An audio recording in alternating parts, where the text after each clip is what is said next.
this maze, but I could love you forever if you'd meet my gaze.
Don't fall in love with the man on stage. I'll be on in a minute, I'm just sharpening my blade.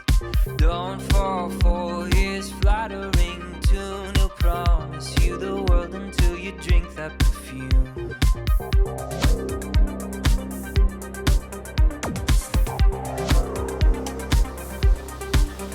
It's a highway, highway to the door. And a neon Medusa's got your heart. Sweet canyon lullabies. Don't look straight into its eyes. It's a highway, highway to the door.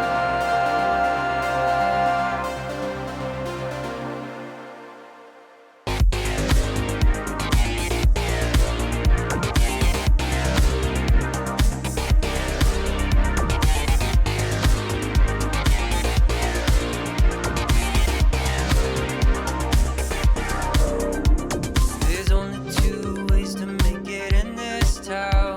One is to be brilliant, the other is to drown. But don't take both drugs all in one go. You can't reach the heavens passed out on the floor.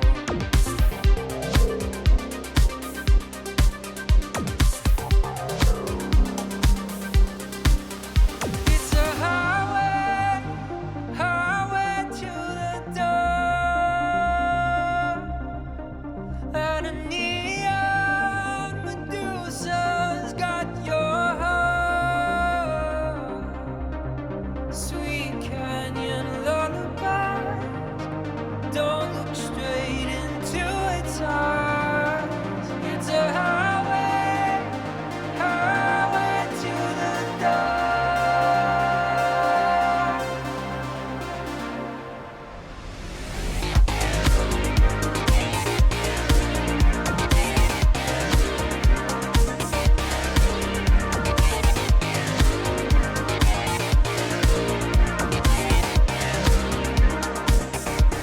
If your mama could see you now, if your mama could see you now, topless and upside down, the room spinning around.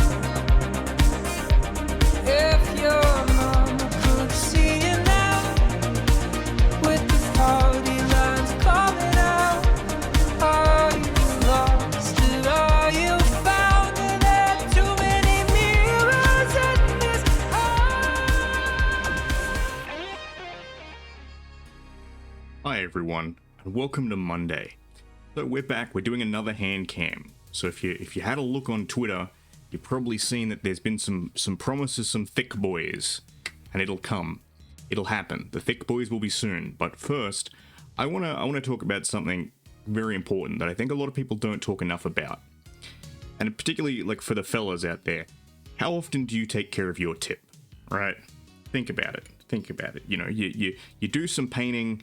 You know, you're getting pretty messy, and then you're just like, cool, I got other things to do. So you rinse it off and you put your tip away, and then you think, give it no other real thought.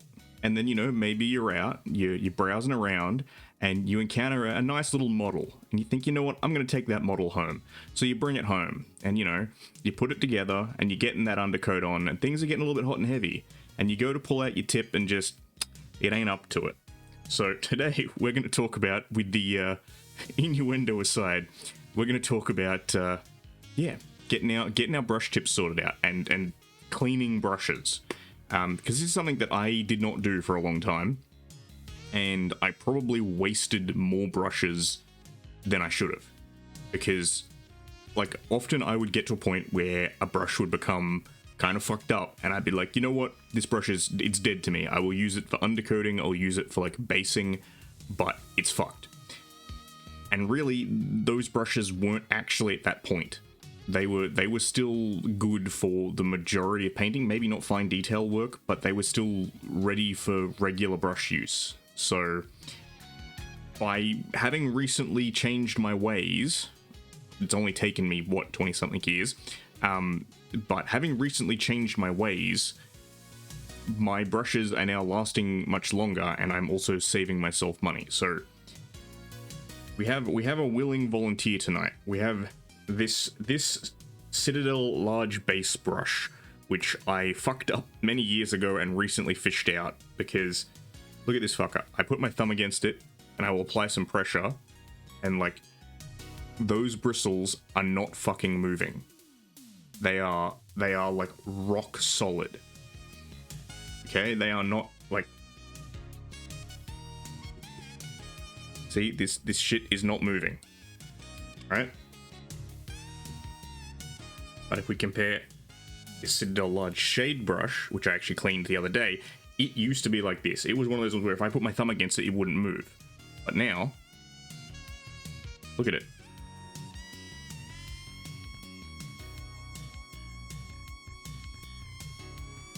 Nice and supple. It moves. It's completely regenerated. And I've got plenty of other brushes I can show you. I have an army painted. The army painted one actually wasn't that bad. But yeah, cleaning your brushes really can help you a lot. So I've got a cup here with some warm water in it. Usually I do this in a sink, so I don't need a cup, but I don't have a sink at my desk, so it is what it is. But I'm using ceramic cups that should hold the heat pretty well. So you want to be warm, but not boiling. The thing you got to watch out for is, so, brush anatomy, stem or handle, ferrule, which is the fancy French word for it. It literally comes from iron. Ferrule. Most people just call it a collar. And then you've got your bristles. Now, under this collar, which attaches your bristles to your stem, you have string that binds around the bristle cluster, and you also have glue, and the glue is holding it all together. If you put it in boiling water, what you risk doing is melting the glue, because it's, I believe, a hide glue. It's an animal glue. You risk melting the glue, which means all your bristles are going to want to fall out, or they'll start to shift, which means they won't hold shape. So you want it to be warm, but not boiling. So what we're going to do is we're going to put it in the warm water for a little bit, and let it soak for just a little bit. It doesn't need to be a long time. And then we're going to get started with our brush soap. Now, I use this. This is the Masters brush cleaner. This is one that a lot of people use because it's reasonably priced and it does the goddamn job. There are alternatives. There's an Italian one called like Bernaletti or something like that. I can't remember what it's called.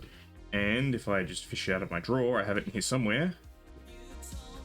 I'm pretty sure I have it in here somewhere, or that, or it's on my desk.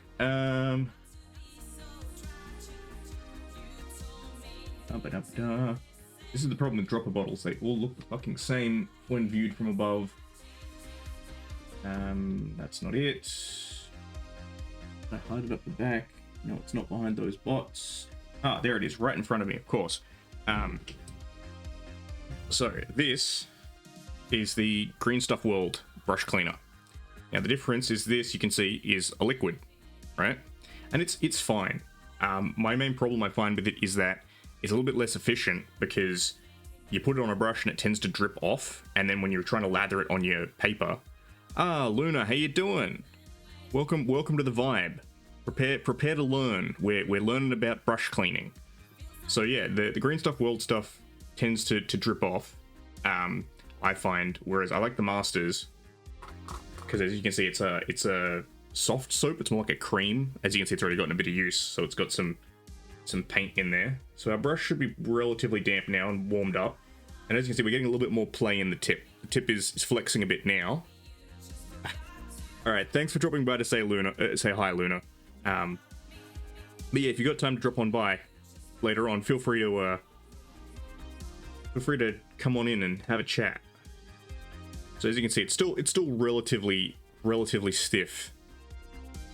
So what we're gonna do, we're gonna put it in the soap and lather it up. Now the thing with a brush when it's kind of stiff is you won't necessarily get a good coverage on the bristles. This is actually what I do like about the master stuff, is that because it's just a wide surface area, you can just drag your brush around it. You can be rough. But generally, now that it's on there, I just get my fingers and I just start to massage it into the bristles. Now, some people get a little bit worried about this. They're like, oh, I don't want to be too rough with my brush. By all means, be rough with it. The thing is, well, it depends. So these are natural hairbrushes. You can be rough with a natural hairbrush. And the reason why is that natural hairbrushes, the fibers want to return to their original cast, right? They want to return to their original formation. It's the reason why these hairs are actually chosen from the animals that they're used from. Because, for instance, a great example would be like a mole, right? Mole's hair, which is actually useless for brushes, but mole's hair runs in any direction. If you stroke a mole backwards, it'll feel the same as stroking it forwards, because their hair basically rotates, so they don't get stuck underground. Okay, so that's reasonably worked in now, so I'll put that back in the water. Give it a rinse. We'll lather it up on the paper in a minute. Yeah, we're getting a little bit more movement in that now, which is good. But yeah, natural hair wants to return to the shape that it was in. Artificial hair, synthetic, is a little bit different. Synthetic will get roughed up and get out of shape a little bit. So for instance, this Vallejo synthetic that I have right now, as you can see, the tip's not quite perfect. Now I can fix that up a little bit. Let me just try and get the camera to focus a bit better. Yeah, so the tip's a little bit frayed on this, but I can fix that up. The main problem with synthetics is that, unlike natural hair, once synthetics have bent, they stay bent, which means you can get hooked tips. But generally, I consider, rescuing a brush and getting all the crusted paint out of it to be a better outcome, even if you hook the tips a little bit, because you still have a brush you can do most of your work with. All right, let's put this back in the soap. Get a little bit more on here. The other advantage of using warm water is that it will soften the soap a little bit, so you'll be able to pick up more of it easier. And again, as I said, just fuck it up. Just mash your brush around. Again, obviously don't grind it in too much, but attack it from multiple angles and try and get those bristles moving, because that will work more of the soap into the center of the brush, which is what we want to break up that paint. Alright, so we'll go back to massaging that in.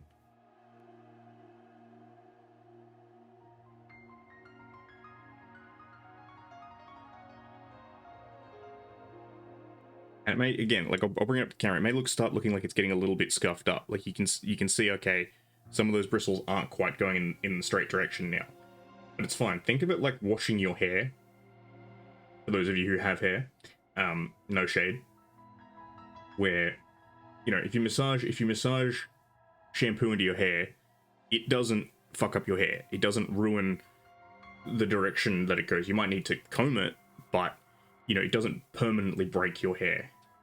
Oof, slippery boy. Now we are getting some more movement in the tip now. If this was rock solid, we're getting some flex now, but it's still very stiff up the back here. So again, it's just a matter of massaging it. Okay, so we're going to put it on the towel now. And look at that. Look at all that crud that's coming off the brush.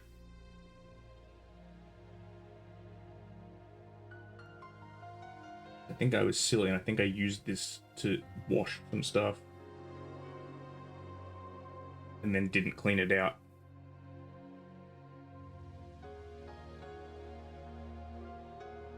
We're gonna go back into the pot. We don't need to soak it yet. But I am conscious that my water is cooling off. You can do this with cold water, but hot water is better. Just because, again, it activates the soap more.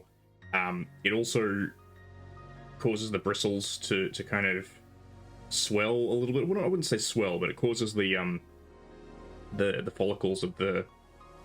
Not the follicles, I can't remember what the term for it is, but the various ridges.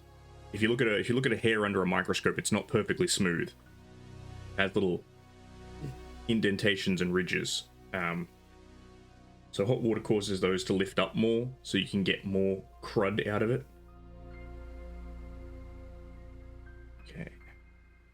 Just keep massaging it in. With these really stiff brushes, I like to try and like put a little bit of force either way. You don't want to put too much because you don't want to... I have broken stems on brushes before. They were crap brushes, admittedly. But I don't want to damage my stem or my ferrule. I just want to massage in some soap. Also, absolute banger of a song, fucking Major Crimes. Let us crank the volume on this just a little bit, or a lot. Actually, no, turn that down a little bit, but best song from Cyberpunk. Everyone's like, I want to stay at your home. No. Major Crimes. Major Crimes #1 best song from Cyberpunk. And I'm really sad they didn't put it in the anime because it would have been fucking phenomenal. Give this a rinse.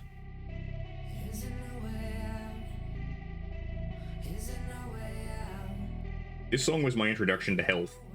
And I still think it's one of my favorite songs of theirs. Even though they've done some heavier stuff since, like DSM and Demigods is fucking phenomenal. Oh, that's loosened up loads. Lovely. It's short.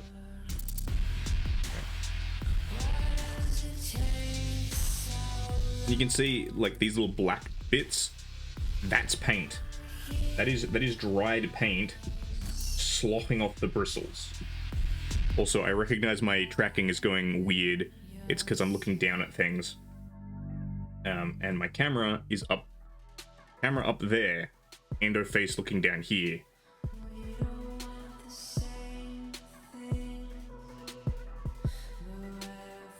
Probably could move the camera, but it'd probably do weird shit.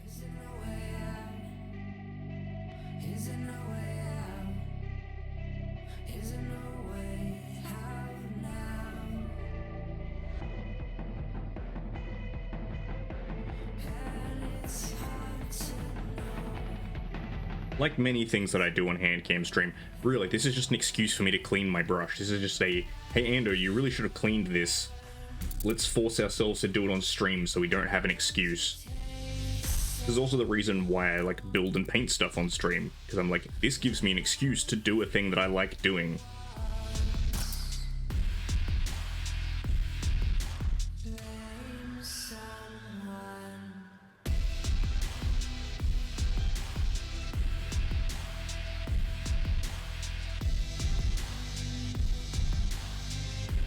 And you can already see our water was crystal clear when we started this. It has gotten murky. Which is a combination of both, again, soap and paint.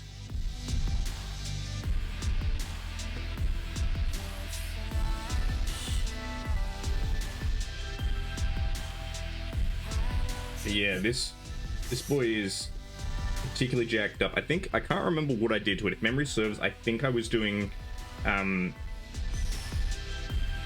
washes on something large. It might have been terrain, but I think I forgot to clean it after I used it, so it basically just sat there with like wash loaded in the bristles and it all fucking dried.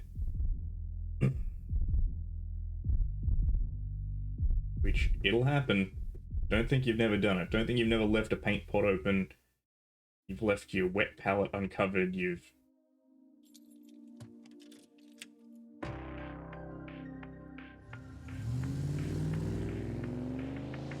Also, good song. This is from, again, Gunship's new album, Unicorn, which I've talked about before. It's one of the best of 2023, I think. This and Health's new album, which I'm blanking on because I'm an idiot. Rat Wars, that's it. Rat Wars. It's a weird name because it's named after one of their old songs.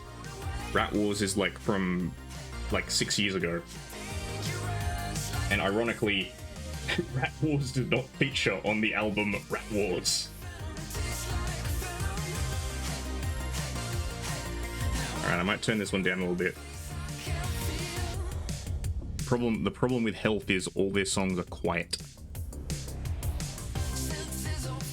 Do, do, do, do. Okay, there we go.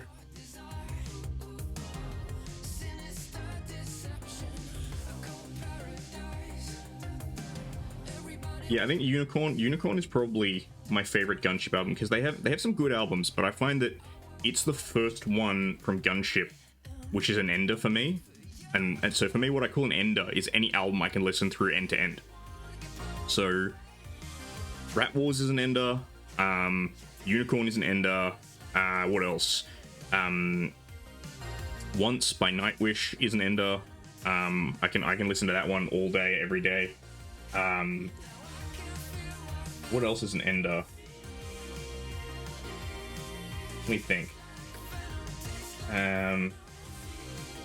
Brave New World by Iron Maiden. It's an ender. What are some others that are enders? I'll have a think. I'll have a meditate. But I'm kind of picky because I find there are some albums where it's like there'll be that one song where I'm like, nah, skip it. I'm bored. So being an ender is what I consider to be a pretty significant thing.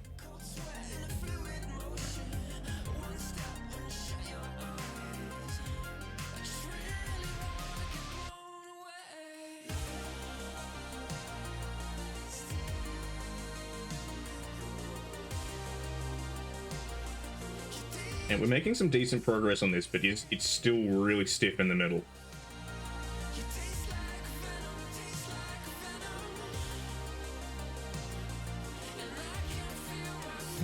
We're getting there. We're getting a little bit more movement.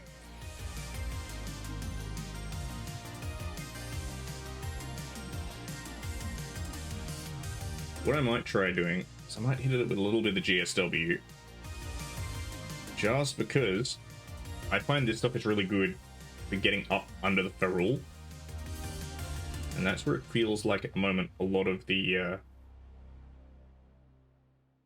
stuff. But as you can see, a lot of it's dripping off right now, which is a little bit inefficient. I don't like wasting soap, like wasting anything. I paid money for it. Here, massage that in. While Ando continues to flip his head around.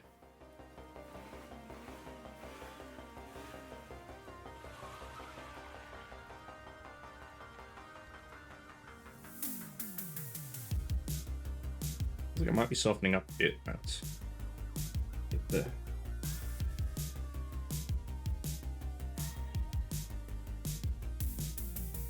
We are getting some more paint out of it by the looks of it, so that's good. Yeah, that's feeling actually a lot softer now. Rinse. Yeah, my water's gotten pretty lukewarm now, but that's... Again, we can work with that.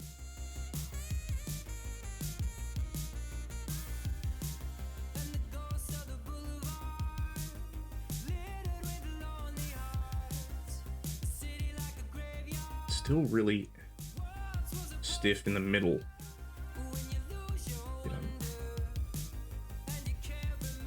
There we go.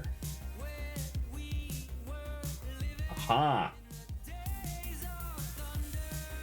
Hey, we're getting some good separation now. This is kind of what we want to see. You want to see your bristles start moving kind of independently. That way, you can start working it deeper into the brush, which is what we want. Because the area where your paint gets caught up the most is on the inside of the brush, the inner bristles. And that's where it gets all rock hard.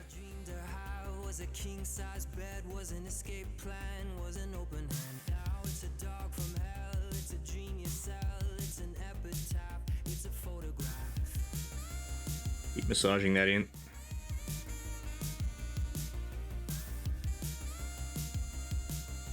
Again, the top area here, like up here is really good. Down the bottom, like down here is where it's still really feeling caked up. Don't let your brushes get caked up, chat. Only you should be the thing that gets caked up.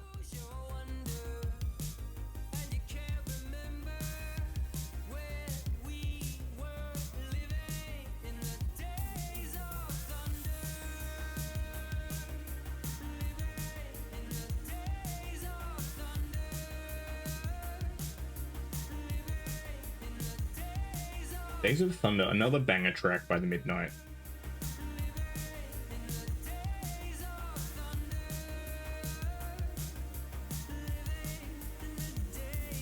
Midnight, they're a good band. I like them, and I adore their stance on we don't care about DMCA, use our shit, create things, which is why I use them as my intro song.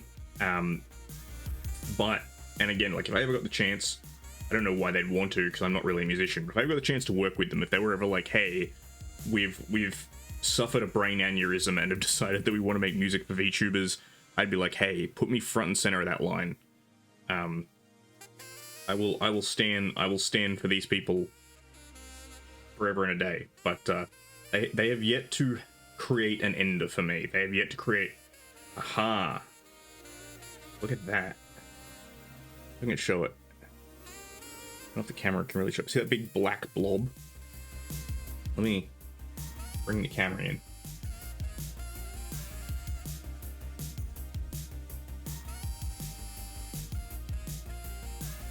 And so this is like that big black streak right where my thumbnail is.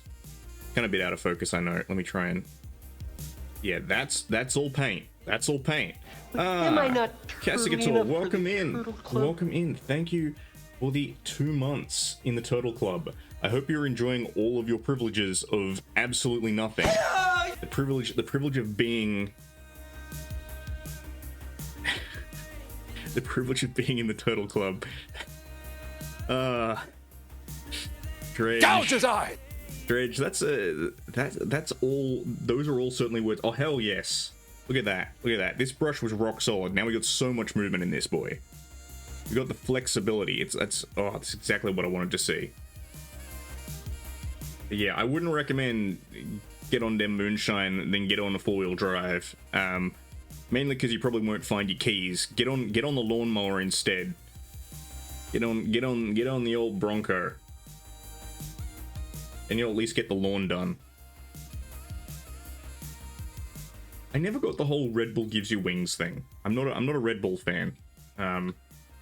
Although I do have some people in my life who are exponents of like get Thai Red Bull because it's stronger. Yeah, welcome in Cassicator and Dredge. How you doing? How you doing? I promise there will be things actually happening. For the first, at this point, half an hour of the stream, I've been doing brush care. I've been talking about how to clean a brush.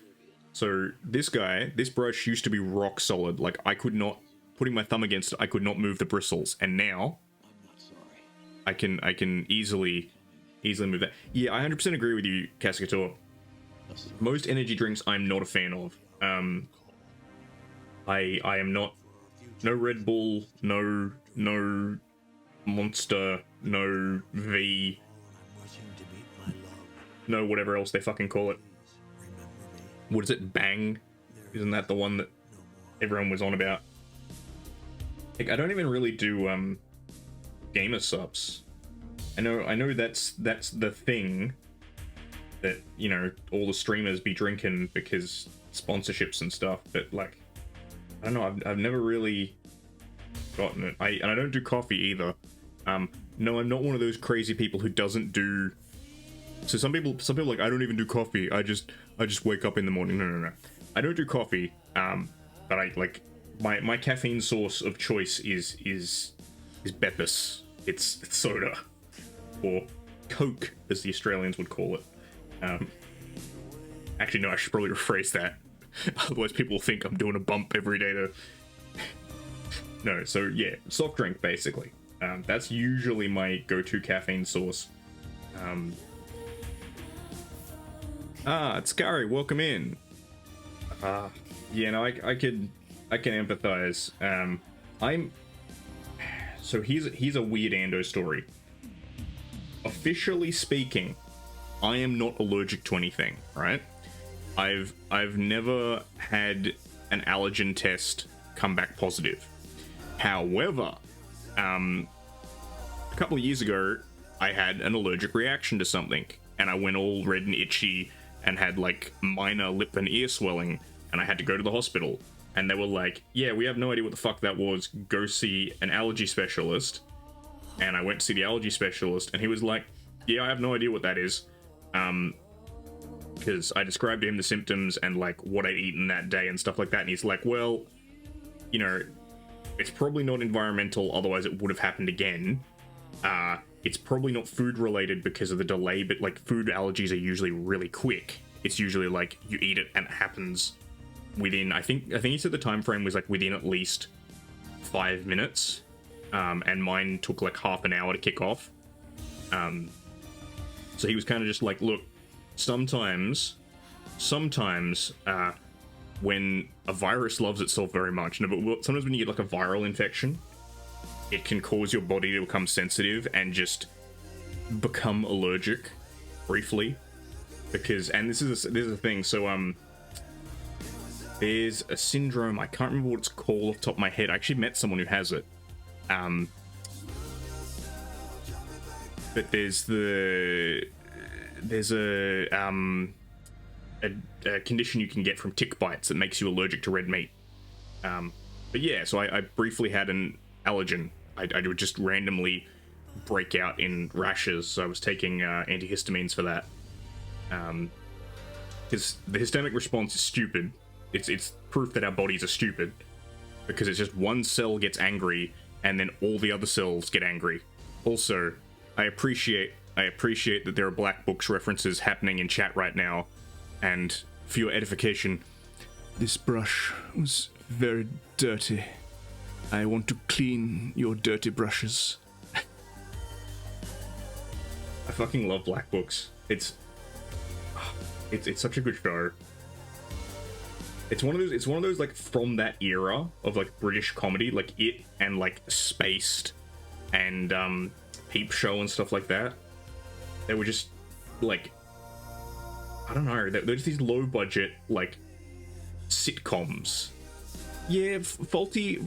Yeah, jump, bleh. No, but the thing is, Faulty Towers is a different era. Faulty Towers is more like Monty Python and like it's a little bit after Ain't Half Hot and stuff like that.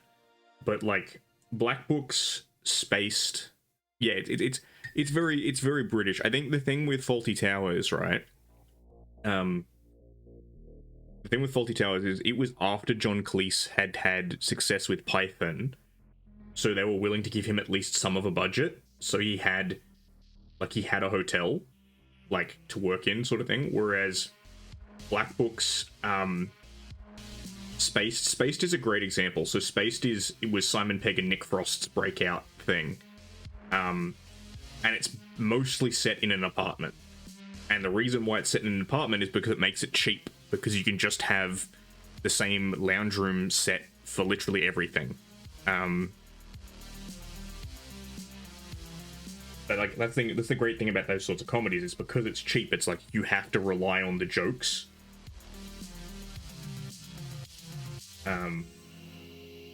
You have to make it like funny in order to make it effective.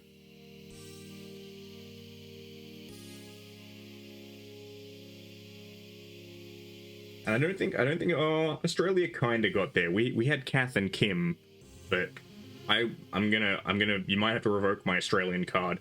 I was never a huge Kath and Kim fan.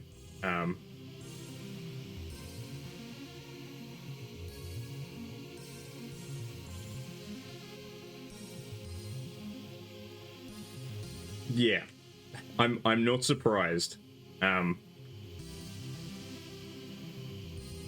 a lot of those comedic characters are based on real experiences someone had. Um,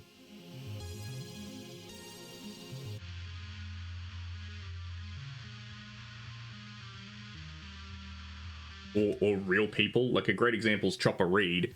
So, yeah, sorry, Decaf. I knew someone had to come in with that. I don't know. I was yeah, Russell Coit. Russell Coit. I was about to mention Russell Coit's a great one. But also I was going to say Chopper Reed. So Chopper Reed was a real person, a very characterful former convict. But there was a comedian whose name I cannot remember who does an impersonation of Chopper Reed where he accentuates all of the, you know, ness of the man. He accentuates all the, like, you know, criminalisms, and exaggerates it to great comedic effect. And yeah, Russell Coit's actually a pretty good example in the sense that Russell Coit is very much based off of, like, the Bush Tucker Man and stuff like that. Yeah, I think Chopper rolled a bit of a nat 20 on his charisma rolls. I think Chopper was also just, he's one of those people of time and place.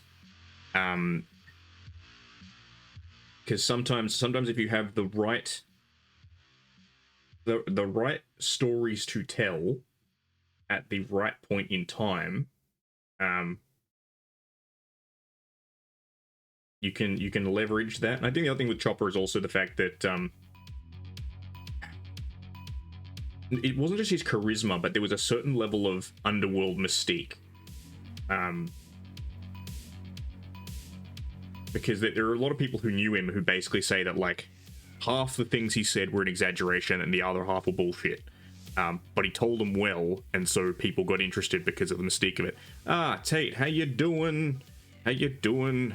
How is everyone feeling after the big move? I understand you're probably pretty exhausted, but hopefully settling in. Actually, how are the beeps? Are the beeps well? Okay, I think this is pretty clean. There's still a bit of dead paint in it, but I might just call this done. Okay, I'm glad the beeps are getting there.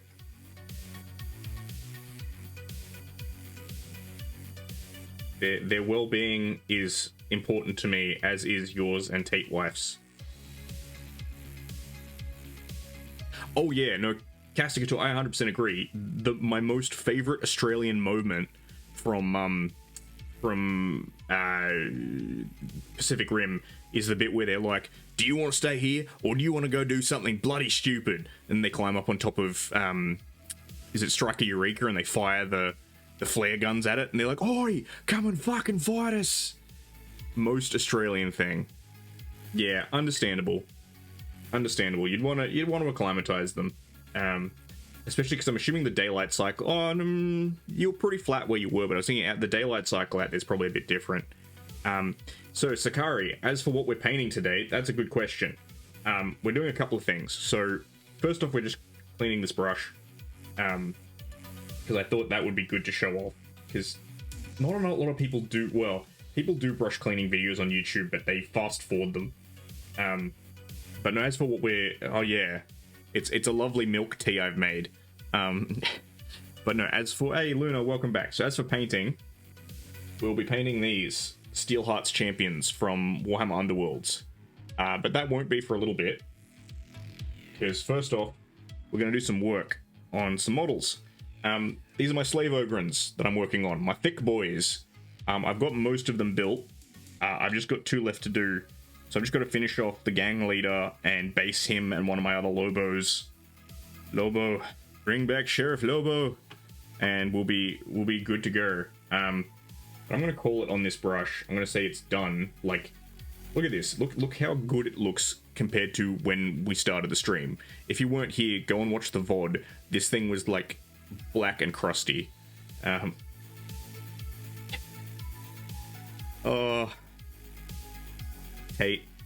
Tate Wife is going to hate me for this, but my first response to seeing the home is starting to actually look like our home now was, what? You mean there's piles of books everywhere?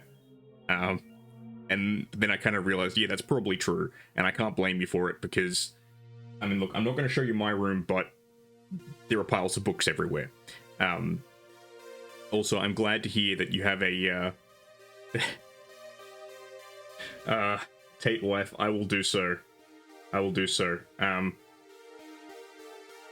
Yes, I'm glad that you're all getting sorted. It looked like an adventure.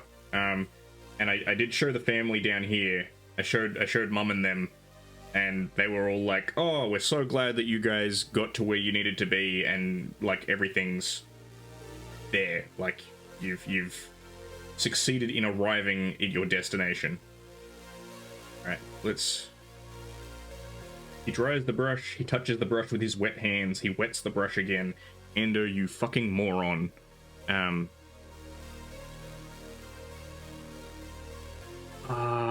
Yes. Oof, that's a rough one, Scary. That is a rough one. I will tell you a story about that in just a minute. I have a similar one. So you will know that you are not alone. I'm just gonna put this by all means, but also I recognize that you guys are probably like still absolutely bushed from the move. So, and look at all that paint goop I have on my hand now. So yeah, don't rush to do a walkthrough yet. All right, I'm gonna give you guys some orb time. I'm gonna be back in a hot minute, so just give me a second. Wait.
you have king crabs that need painting, Castigator. Well, don't let me stop you. Me with my like 5 unpainted clan mechs sitting behind me, and then like even more unpainted salvage boxes on my shelf. But yeah, Sakari. So story time. I told this one last week, I think, actually. But so basically, I have a huge collection of various things. I have a lot of Warhammer and other tabletop miniatures, but I also have things like Gunpla. And back when I was a wee lad, when I was like in my pre-teens, the big thing at the time was Zoids, right? The mechanical animals that you wind up or motorized and they walked around, right? I was really into those, and I had a pretty sizable collection. And then we moved, and they all went out to my grandparents' place in a box. And they kind of never made it back to my place. And I remember when my grandparents passed away, we were cleaning out their place, and it kind of occurred to me, I was like, hang on a minute, I had some stuff out here. And I was like, hey, Mum, like, didn't we have some stuff from the move that was out here? And Mum was like, oh, yeah, I think your grandparents threw that out. And I remember being really dirty about it. So I was like, damn it, that's my stuff. They threw out my stuff. So when I got a job and had money, I was like, cool, I have money now. So I have disposable income. So I'm going to buy some models. So I was like, I'm going to buy some of those, because they bought out the Zoids HMM, high-end master model line. I built one on stream a while ago, actually. I built a Mulga. But they were like, hey, like, there's these new really high-end kits. I'll buy some of those. And I already had like 1 or 2. I had the Command Wolf and the Gun Sniper. So I was like, yeah, Zoids was fucking great. What do you mean you didn't get... You couldn't watch it? Zoid was on weekdays. It was on Cheese TV, man. Oh, actually, well, it depends. The original 2 were, so Zoids, Chaotic Century, and New Century Zero, and I think Fuses were, but I don't think... What was the other one? The Zoids Legacy? No, Legacy. What was the one with the fucking Murasame Liger? I can't remember. Yes, Lightning Sykes is a fucking Chad. I love that mech.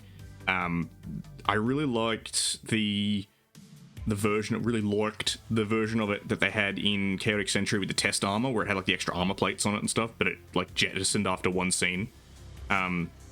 It's okay, Tate. We can teach you. We can give you the knowledge you need. But yeah, so I thought they'd all been thrown out, so I was like, I'm gonna rebuild my collection by buying a bunch of HMM kits. And then I was looking at my parents' place in the storeroom and found the box that had all my old models in it. So unfortunately, mine had a happy ending, or fortunately, I guess. But it basically means that now I've actually like doubled my collection, and I'm like, oh god, I do not have the space for this.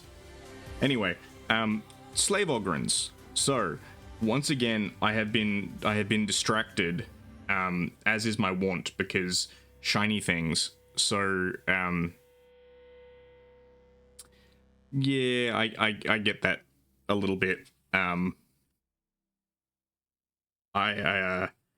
grandparents were a little bit like that, but I kind of still managed to spend a decent amount of time ensconced in front of the square screen. The big one for me was the fact that, Tate, you joke, but Zoid's Seed and Zoid's Wing would be fucking glorious. Zoid's Iron-Blooded Orphans would suck because I didn't like Iron-Blooded Orphans. Iron-Blooded Orphans, I'll go on this rant in a minute. Iron-Blooded Orphans annoys me. But no, the thing with me was, like, Zoids was on. It was on every day of the week on Cheese TV, like weekday mornings at, like, 7:30. So I'd usually watch it while I was getting ready for school. And because I live pretty close to school, I was only a couple of blocks away, to be like, cool, like, watch Cheese TV, have breakfast, now I'm ready, Cheese TV is over, time for school. Like, that was the process. So I need parts 36 and 43. Did I stick the backpack on? Yes, I did. I did stick the backpack on. Cool. So I'm basically putting some cabling running from the backpack to the arms, and then we'll get him based. And actually, no, I need to put the collar on first. No, I'll do the collar second. I have it here, so I'll just clip it off.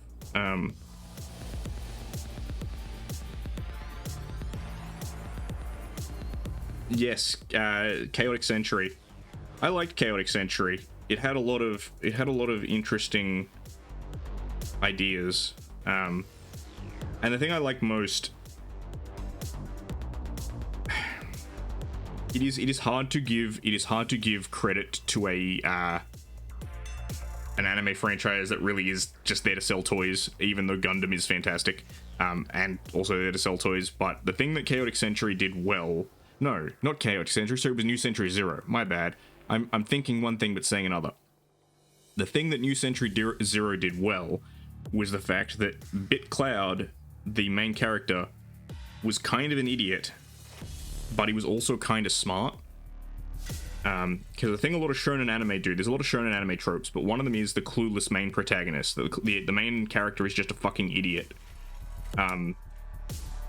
Bit was kind of an idiot, but he also had his moments of cleverness. Great example is episode 4, I think, episode 5, where they go up against the Flugel team for the first time. Tate's probably shaking his head with my level of nerdiness, but yeah, he does something that seems stupid. He mounts a gun that's not really supposed to be mounted on the Liger Zero, misses every shot with it, but he actually wasn't aiming to hit. He was destabilizing the cliff face for things he needed to do later. Like, it's you know, he is both stupid and also smart. And that's a thing that I find a lot of anime don't balance well. And I get annoyed when the main character is just a fucking moron. Yeah, Pokemon.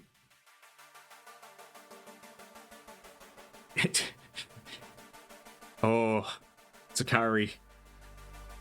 You're gonna have to offer a little bit more than that. There's a lot of options when it comes to anime with robots with swords. Possibly Gundam Wing, maybe.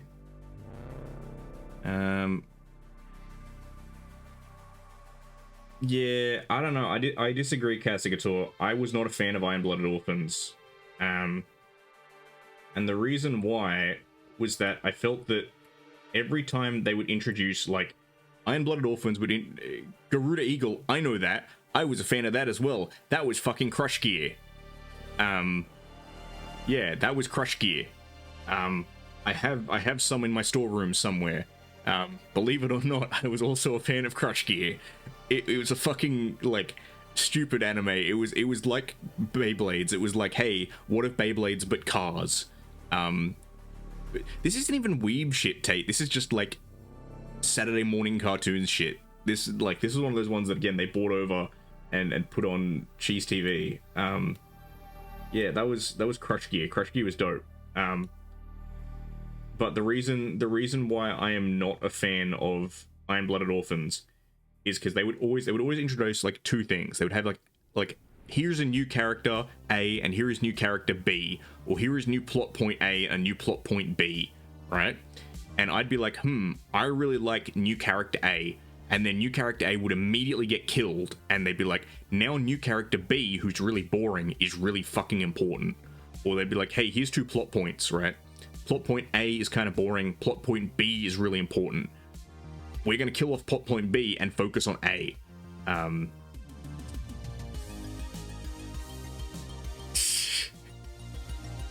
Really?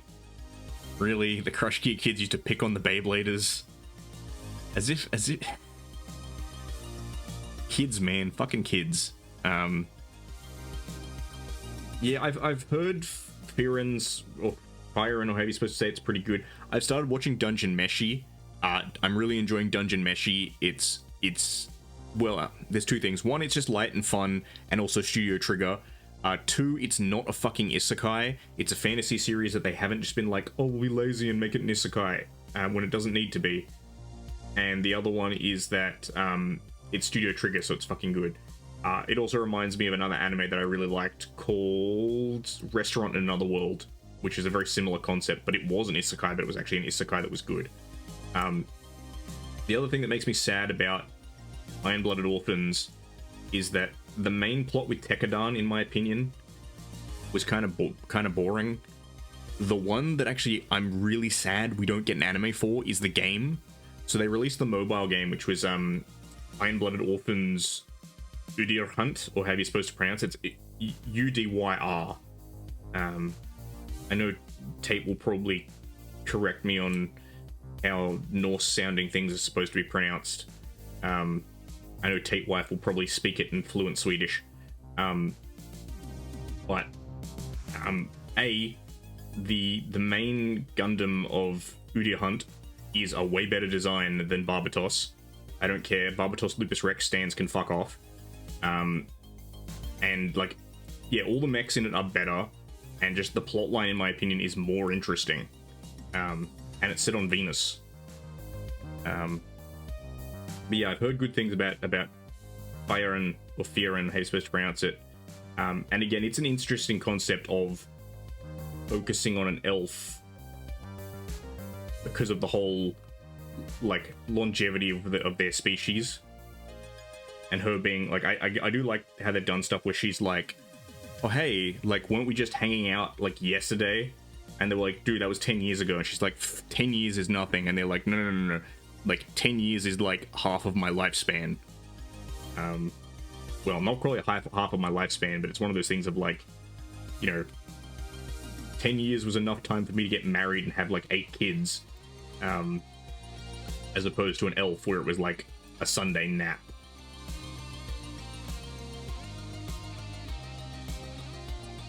I've heard Witch from Mercury was good. I should probably get around to watching it at some point.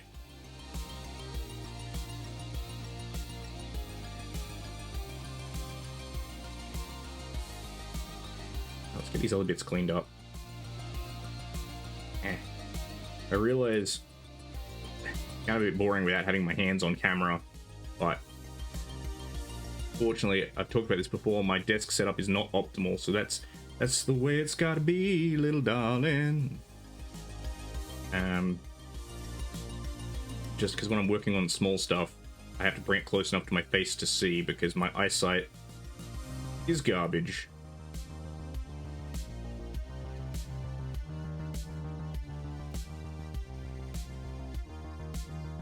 That's not a sad thing. Like, Naruto was one of the big 3 for a reason. It was one of the big, like, fucking popular anime for a reason. Alright? Classic OG Naruto is actually good.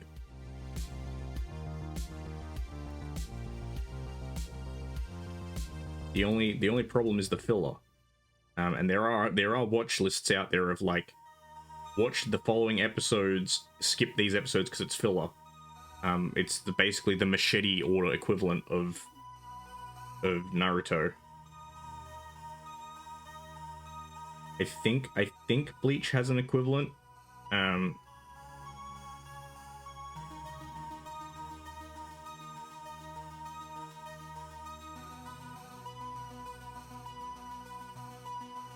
that's looking pretty clean. Oh, Vampire Hunter D. Fuck yes. Yes. Trigun's okay. I feel like the ending to Trigun is a bit flat, and also... So, Takahata, the VTuber and voice actor, is not a fan of Trigun. And I think he makes his case on it relatively strong, in the sense that, there's an episode towards the end where Vash basically lets a child die because he's doing his whole I don't kill people thing, but by doing that he more or less enables a villain to kill a child, sort of thing. And I kind of get that argument of like, he kind of loses his kind of noble air because of the fact that he doesn't, you know, in sticking to his principles, he chooses the greater evil, as opposed to the lesser. And also, well, not quite the greater evil, but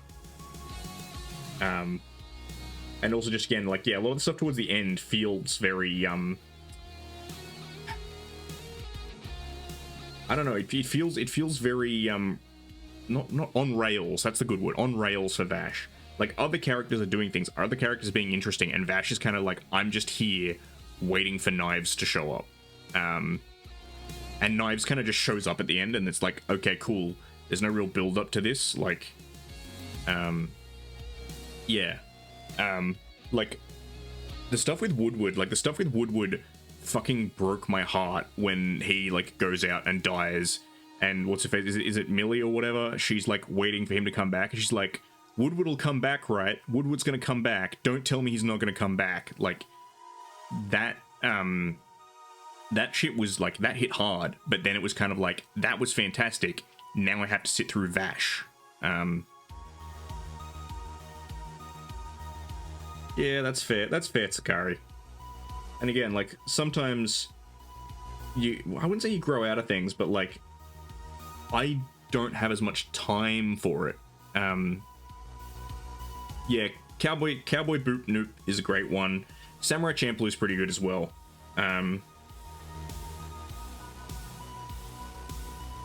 I think Cowboy Bebop is great for a bunch of reasons. I haven't watched Hellsing. I've watched the creator of Hellsing's other creation though, which is Drifters. I really like Drifters. I thought the concept of Drifters overall was kind of interesting, although a little bit weird. Yeah, Bebop and Champloo are up there. So Bebop and Champloo are two of mine recommendations for people. The other ones I offer are Black Lagoon. I think Black Lagoon's really good, and it's really easy to get into because it's basically just people with guns doing crimes. Or like revenge thrillers, I actually really recommend. Is it 93 Days? I have Martian Successor Nadesco. My only problem with it is I ordered it off eBay, and it turns out, so I learned a thing the hard way. So back when Blu-rays were first introduced, back in like the mid 2000s when Blu-rays were first a thing, Blu-ray was regionless. It wasn't region locked. And that was one of their big selling points, where they were like, yeah, Blu-ray's great and you can watch it anywhere you want. And I remember that being a thing. And then it turns out that they actually did add region locking to Blu-rays. And I seem to have missed that memo. Yeah, Fairy Tail was one that I could never really get into. I'm not a fan of that artist's art style. Because they did another popular one as well. Why is this collar not fitting? Did I do a stupid and put the head on first when I should have put the head on second? Did Ando do a silly? Okay, no, it'll just pop over. Yeah, okay, very good. Yeah, so I have Nadesco, but I didn't know that region locking was a thing. So I have the like US region version of it, which means that I can't watch it on my Blu-ray player. Unfortunate. Because getting anime in Australia can sometimes be a bit tricky if you're looking for like certain things that are out of print, because of the fact that like you go on eBay and it's like, cool, here's the NTSC version, like the American release, and it's like, okay, great, but I need a PAL release for it to play on my Blu-ray or whatever.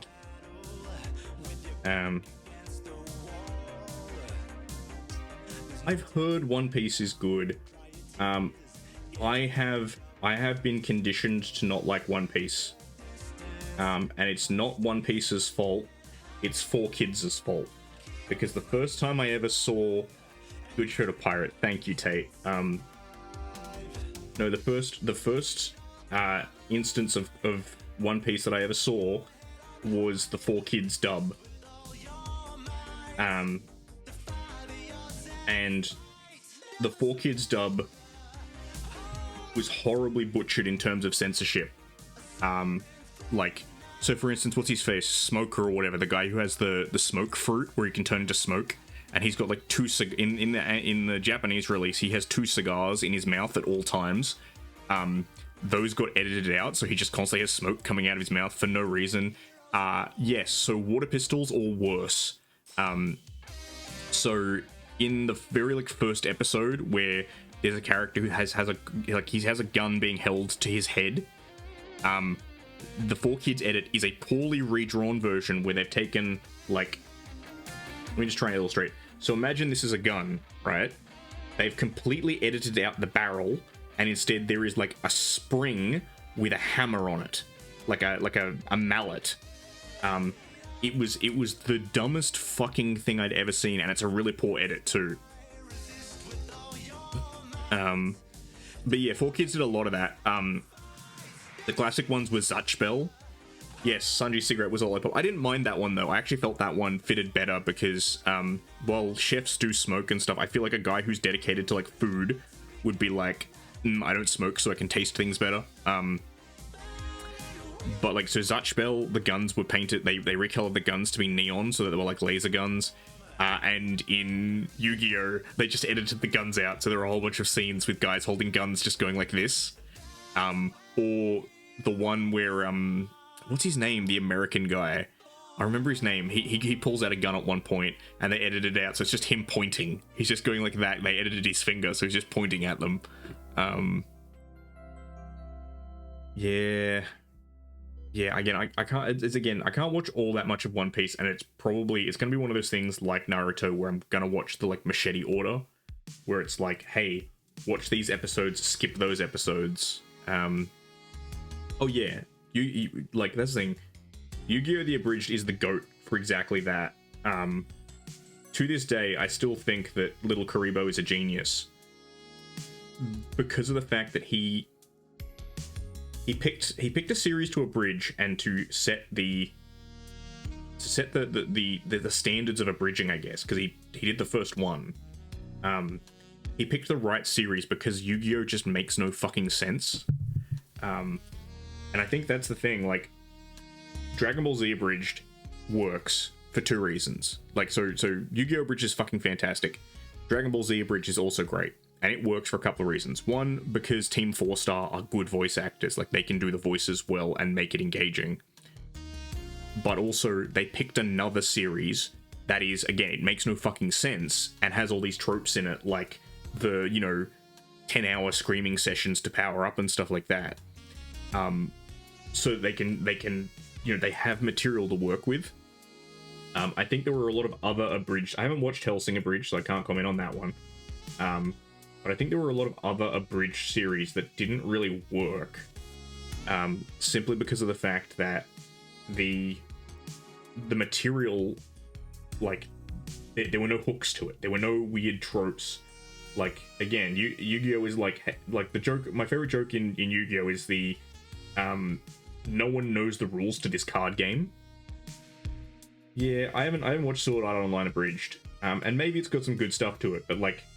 Again, Yu-Gi-Oh! Abridged works because it's like no one knows how this card game works, so there is so much material to work with that. Yeah, I haven't watched either Nun Piece or Code Geass, but there were a lot of abridged out there back in the heyday of abridging. There were a lot of them out there that just weren't great.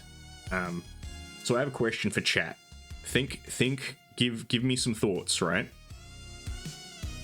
If you could pick an anime to abridge, right? If you were like this is the one I have to do, what's the one that you would do and why? Like, what's your basis for doing it? What's your argument of it will be funny because of X? Yeah, exactly, Diaki. We all know that Yu-Gi-Oh! Players can't read. Honestly, I think the state of the Yu-Gi-Oh! Card game now has actually made abridged worse. Simply because of the fact that, like, modern Yu-Gi-Oh! Is just such a different game. I don't play modern Yu-Gi-Oh! I can't get into it. It's just, like... Because I played classic Yu-Gi-Oh! I played the old school stuff, and it was okay. But the modern stuff is literally just, like... You build your deck to do a combo, and if you can't do your combo on the first turn, you just fucking die. You just fucking perish. Why is this not... Why is this cable not lining up? Let me... Fucking spilling brushes everywhere. I'll get that one in a minute. It's just one of my shitty undercoating brushes.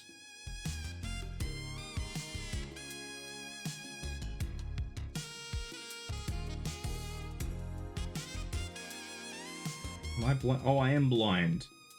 I am blind. That cable is supposed to be frayed, and that's why it doesn't look like it's lining up, because it's not supposed to.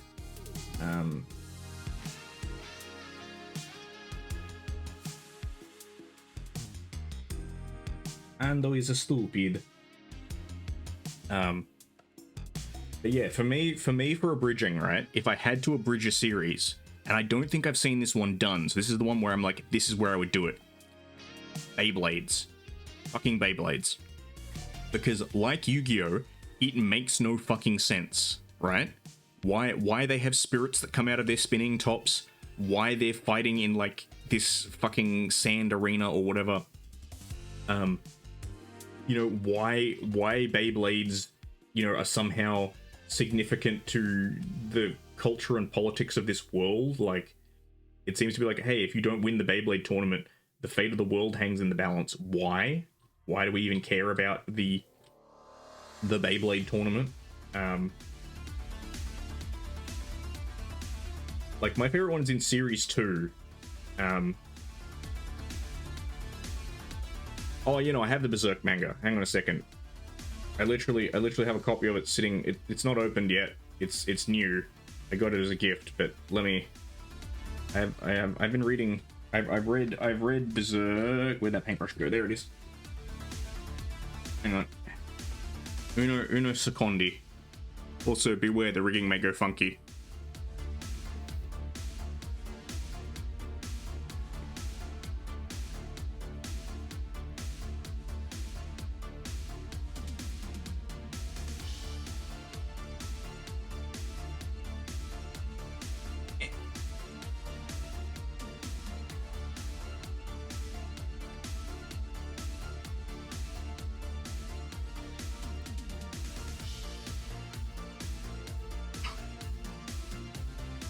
But yeah, I've read scanlations of Berserk before. That's what I used to do. I used to read it on the internet. Sorry, Miura, I didn't pay for your manga when you were alive.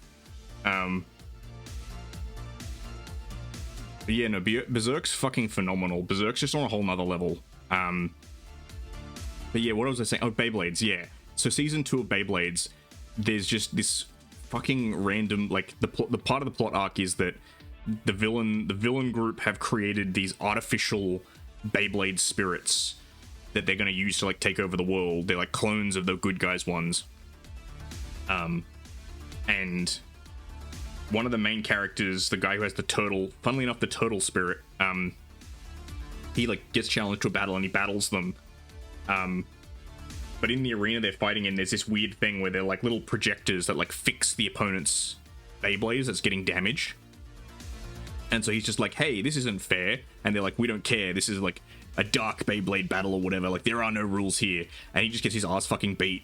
And it's just like, well, hang on a minute. Like, how does that work? Like, and then they steal his Beyblade spirit or whatever. It's like, how the fuck does that work? Because they go on about rules in like all of these other episodes, but then they'll be like, oh, there are no fucking rules here for like, this one episode. And it's just like, this makes no sense. I can abridge the shit out of this. The other one that's good to watch if you like a bridge series is Duel Masters. So Duel Masters, which I think still exists, was created by Wizards of the Coast. And basically what they did was they realized, hang on a minute, the Wizards of the Coast make Magic the Gathering. And what they realized was, hang on a minute, this Yu-Gi-Oh malarkey from Japan is real popular. We should make a game that's similar to it, but different, so that we can cash in on that malarkey. And so they did. It's kind of like a cross between Yu-Gi-Oh and Magic. The card game itself is actually not bad.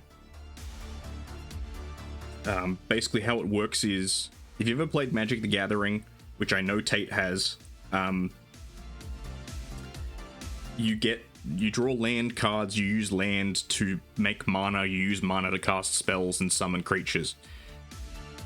Duel Masters is different in that any card in your deck can be actually I think it's any creature card in your deck can generate mana, but you have to play them as a mana card, which means that you can't play them as a creature card. So you have to toss up between like, hey, I drew my most powerful creature in my opening hand, but I'll never get to cast it if I never actually play the game, so I have to use it as a mana card instead of actually using it as a creature. Do I save it, or do I, need the mana now? Duel Masters is actually, it's pretty cool. It is very similar to Magic in that there's 5 colors. There's white, it's actually yellow, so there's white, blue, green, red, black. I think I said all of them. And each color kind of specializes in things. So off the top of my head, I think white's thing was they got all the flyers. Reds was tended to be like burn damage. They tended to have other abilities that were like, hey, you do damage. Green had, I think, trample. It was like basically if you block them, they could still deal damage. Black was all about bringing stuff back from the graveyard. But it was very much unlike Magic, where sometimes you get a bit of bleed through. In Duel Masters, it was very much locked. It was like only white get flyers, only, you know, black get return from graveyard stuff. You could mix, I think you could mix colors. You could have mixed color decks. But there were no mixed color cards to my knowledge, at least at the time when I was aware of it. But anyway, so it's a cool card game, but in order to go along with the card game,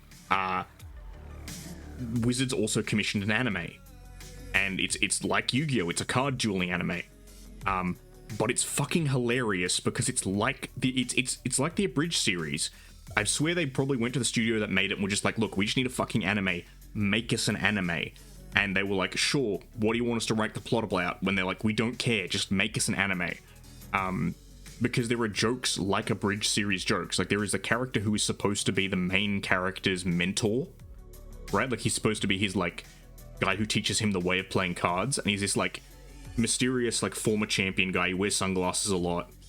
And, like, his internal monologue is fucking hilarious because he has no clue how to be a mentor. So there's a lot of points where, like, he'll have done, like, fucking nothing, and the main character will be like, yeah, because I learned this skill from my mentor, and the mentor character will be like, wow, I didn't teach him anything, this mentoring shit's easy. And, like, for instance, the initial villain, who's a black deck player, he runs, like, this weird lion thing. It's the big, like, icon card of the black faction. He has, like, long hair. He wears, like, a tank top. No, he wears, like, a trench coat with no shirt. And so people are always like, how does he not get sunburned? And then he has, like, floor-length black hair. And people are always like, wow, his hair is amazing. What's his conditioner? Like, and this is dialogue that is in the show. Yeah, watch the Duel Masters anime. It's actually funny. But yeah, it was entirely made to be like, sell this card game. Yes, I somehow tangented onto that. How did I do that? Larabia, welcome in. Welcome in. You turned 19 2 days ago. How unfortunate for you. You're slowly creeping towards death. That's the fate that befalls us all. Age. But yeah, happy birthday for 2 days ago. I probably should have opened with that. Happy birthday. By the way, death. Actually, wait, I don't want to base this guy yet because I want to put the little generator box on his chest. Good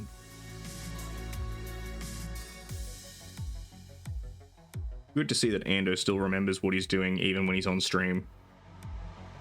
Where's the box? You opened it. The box that makes no sense. Alright, thanks for dropping by, Castigator. Yeah, not Space Marines. We will be working on some Stormcasts in a little bit. I'll actually probably get onto those pretty soon. I just want to finish off these Ogrins. You want Ogrin? Man, I thought, is Tekame a Tekkaman reference? Yes, actually it is. Good catch, Castigator. So Tekkaman Blade is one of my favorite animes of all time. I don't have my collected edition sitting near me at the moment, but I have all of it on DVD. Exactly. You must come with me now that I've opened the box. Yeah, Tekkaman Blade's fucking fantastic. I grew up on that shit. If I ever have the money for it, I'm going to commission a mech version of Tekame, and it is going to have fucking Voltekas in the shoulders because I want to be able to do that on stream. But But yeah, so quick breakdown of the name. Thicc derives from tetsu. Tetsu meaning iron in Japanese. It can be read as tech, such as in Tekkadan from Iron-Blooded Orphans, or alternatively Tekkaman, Iron Man. Kame meaning turtle, so it's Iron Turtle. A because I like turtles. B because I like Tekkaman. C because I work at a steel mill, so I figured Iron Turtle, why not? And then Ando is based off my real life nickname. One of my nicknames in real life is Ando. And so I picked it because it was something that I was comfortable answering to, which meant that if I was on stream with other people and people were like, hey name, I'd be like, oh shit, that's me. So people are like, hey Ando, I'm like, oh, yep, that's me. Hello, people are talking to me now. Yeah, Tekkaman's fucking great. Yes, so let me finish cleaning up the box. You opened it and you got Ogren. Yeah, I liked Akira. My only gripe with, well, my gripe with Akira is twofold. One, if you read the manga, the anime of Akira is like one arc of the manga. And it's good. It's one of the better arcs, but there's a lot more to it if you read the actual comics and you're like, oh, I understand what's going on. The other problem is it does this thing that a lot of 80s and 90s anime do, which is the whole, and then they save the day, but also the collective sin of humanity means that one day the heat death of the universe will be inevitable. Like, they stopped everyone from dying, but one day they won't, because the collective weight of human sin means we'll all die. I don't know, I always kind of found that a little bit annoying. Da boys, da ogres. I will say, oh yeah, no, again, it's phenomenal. I miss hand-painted backgrounds. And this is the thing, so I hate it when people are all like, oh, anime used to be way better. To be fair, it kind of was. But I hate it when people are like, oh, it's way better, and it's because we've gone to digital that it's no good anymore. That ain't fucking true. You can draw in digital as good as they draw like those old anime. You can get those effects in digital. The problem is that there's no time for it. Time is money, and companies do not want to pay. That's where the box goes. No, that's orcs. Orcs believe, or anything the orcs believe becomes true. Orcs are, anything they believe comes true. Well, more or less. If there's enough of them and they believe hard enough, it works. So that's why they have guns that shouldn't work that work, and like vehicles with no steering wheel that still drive. No, Ogrins like these though, Ogrins are still great. Ogrins are a mutation of humans. So they're humans that come from planets with very high gravity. And so they become big and strong, but also kind of dumb. And they're just like, they're the goodest boys. They're just very happy-go-lucky. 'Cause the thing with Ogrins is like, they get... Yeah, that's also true, Diaki. There's a lot of old anime that was not good. I'll see if we can find it later. There's a really good one from like back in the 90s. And by good, I mean shit. Oh god, where was this supposed to go? Yeah, there it's supposed to go. You know, there's a really good one where the there's some really good broken English in it. Because clearly they were like, this is an American submarine, they should be speaking English, but we don't have anyone on staff who speaks English. So they were like, let's just get people like make their best approximations of English. It's really bad, and the animation itself is really bad.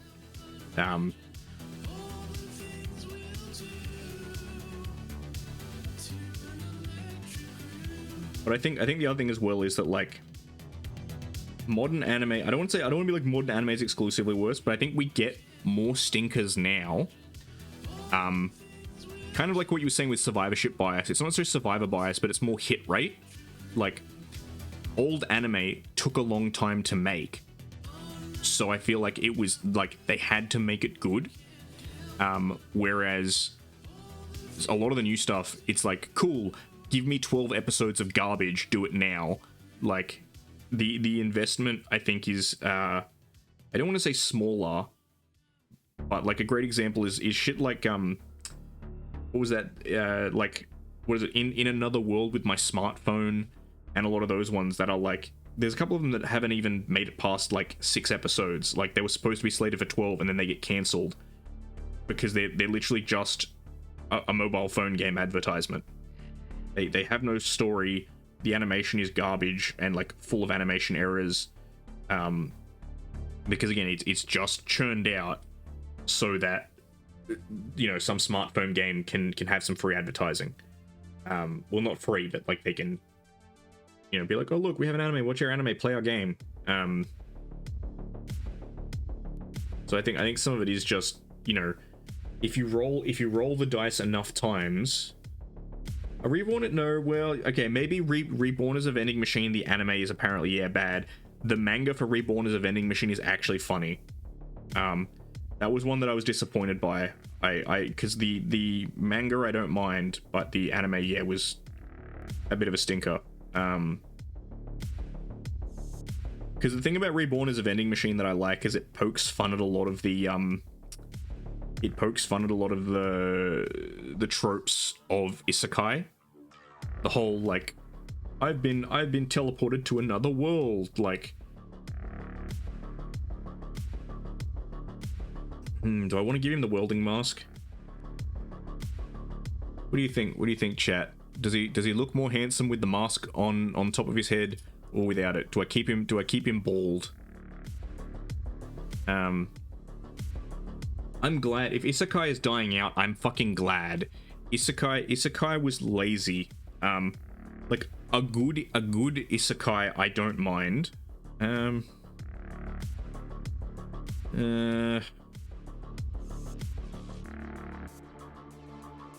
No, you know what? I get where you're coming from, Scorpion, but no, I don't like how the welding mask sits on his head. It doesn't sit straight. I don't like it. So no welding mask. He will go bareheaded. I got anything else that I want to put on him? Oh, that's right. I want to put a gut plate on that other guy. Don't need grenades.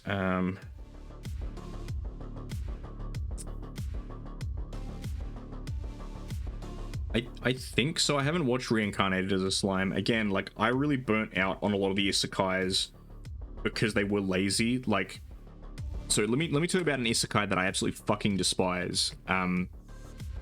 There are some good ones though. Like, again, Reincarnated as a Villainess was fun because it was, the whole plot of it was this girl has been reincarnated into her favorite dating sim as the villain. So she's like, I'm trying to live my best life and not be a villain and make friends with everyone. And like, there was some actual twists to it of like what the setting was and you know, why she was the villain when she actually wasn't supposed to be the villain and all this other stuff. So it was clever.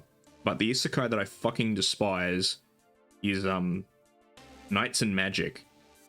It's a fantasy mecha isekai, and it has no purpose being an isekai. Because the main character is High School DxD an isekai anime? No. High School DxD is not. By definition, it is not, because the main character dies, he's not sent to another world. He remains in the world he was in. Because the definition of isekai literally means other world. So, and you don't have to die for an isekai. So, for instance, what's it called? Inuyasha. Inuyasha is an isekai. Because, what's her face? Is it Tomoe? I'm trying to remember her name. From Inuyasha. She gets sent to another world. She goes down the well and gets sent to a, Inuyasha is an isekai. Because again, the definition of isekai is other world. There's a bunch, like, the isekai is not a new thing. It is a relatively well-established anime genre. It's just been overdone in recent years. Escaflowne. which is also a fantasy mecha one, and Escaflowne fucking bangs. It's so good. It's an isekai.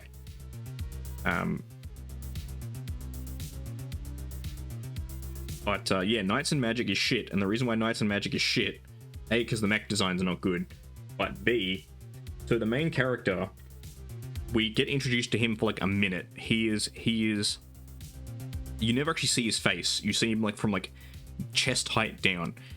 He is a Japanese salaryman. He works at a computer company. He's a code genius and a mecha nerd. He loves Gunpla, and he does some code shit, and then he goes to the Gunpla store to buy a Gunpla as a I've been working hard, I deserve a reward thing. Buys a Gunpla, then gets hit by a truck and reincarnated into the new world. Now, unlike something like ReZero, where the main character is whole and retains all of his memories, in Knights and Magic he gets reincarnated in a new body, so he becomes a child.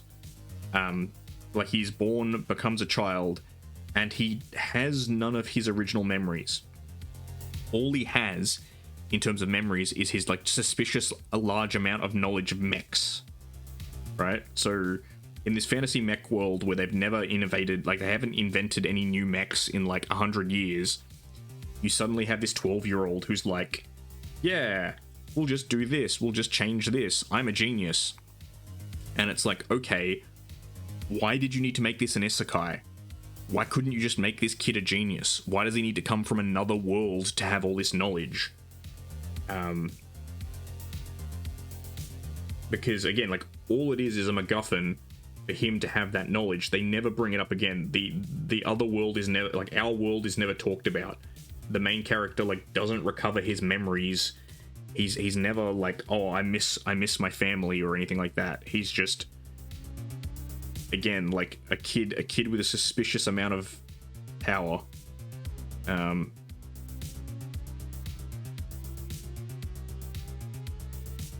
right, excellent.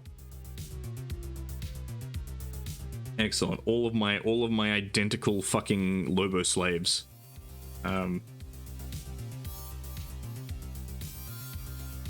Yeah, so these are my slave Ogrins for Necromunda. Ogrins are fucking hilarious because they are like a really weird gang to play, but also a really fun one. They're incredibly tough, they're incredibly hard to hurt. They hit like absolute fucking trucks, but they're very limited in what war gear they can take. They basically only have close combat weapons. They have one ranged weapon, but it's garbage. The Storm Welder, which is more likely to kill you than it is to kill the enemy.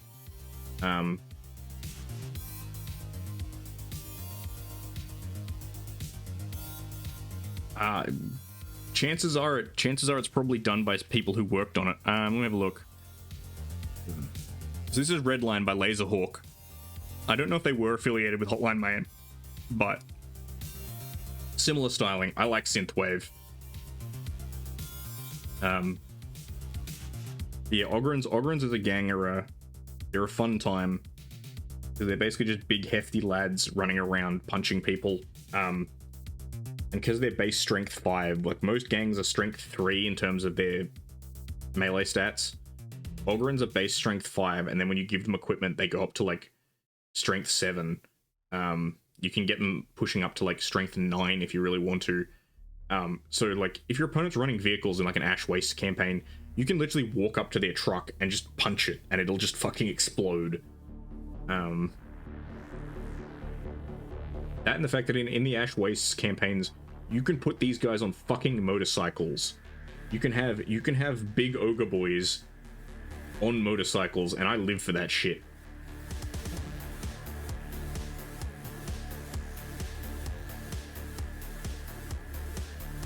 Alright. Feet down. Huzzah. We now have six big ogre boys. Fully Dunskies. I'm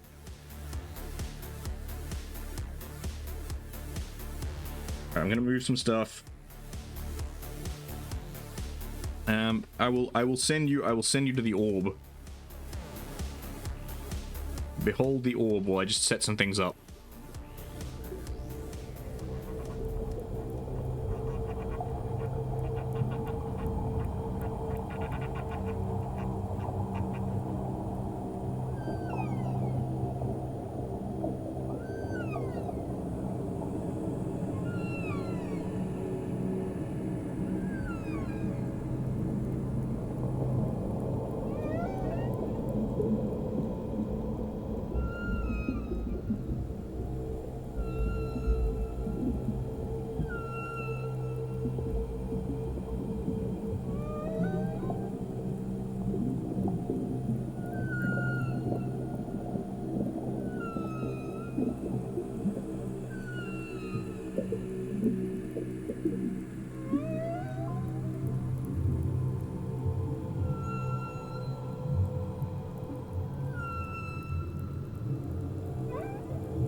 Okay, welcome to the point where I'm not entirely sure what I'm doing.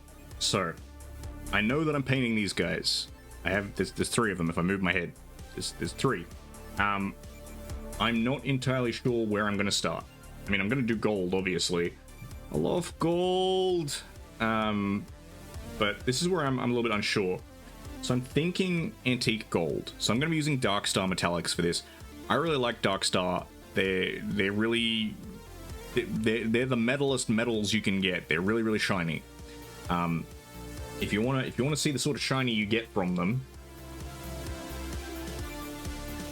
this was all the metallics on this are Darkstar. Look how fucking shiny my boy is. Look at him. Look at him. He glistens in the sun. But I'm not going to be painting them up that color. I'm not going to be painting them that blue. So I'm tossing up if I want to start with antique gold, or if I want to start with something like royal or maybe imperial. Oh yeah, he's shiny as fuck. So let's just have a look. Let's look at our paint bottle bases. You know what? Antique it is. I'm gonna start with antique. So, pot shaking ASMR time. Rattle, rattle, rattle.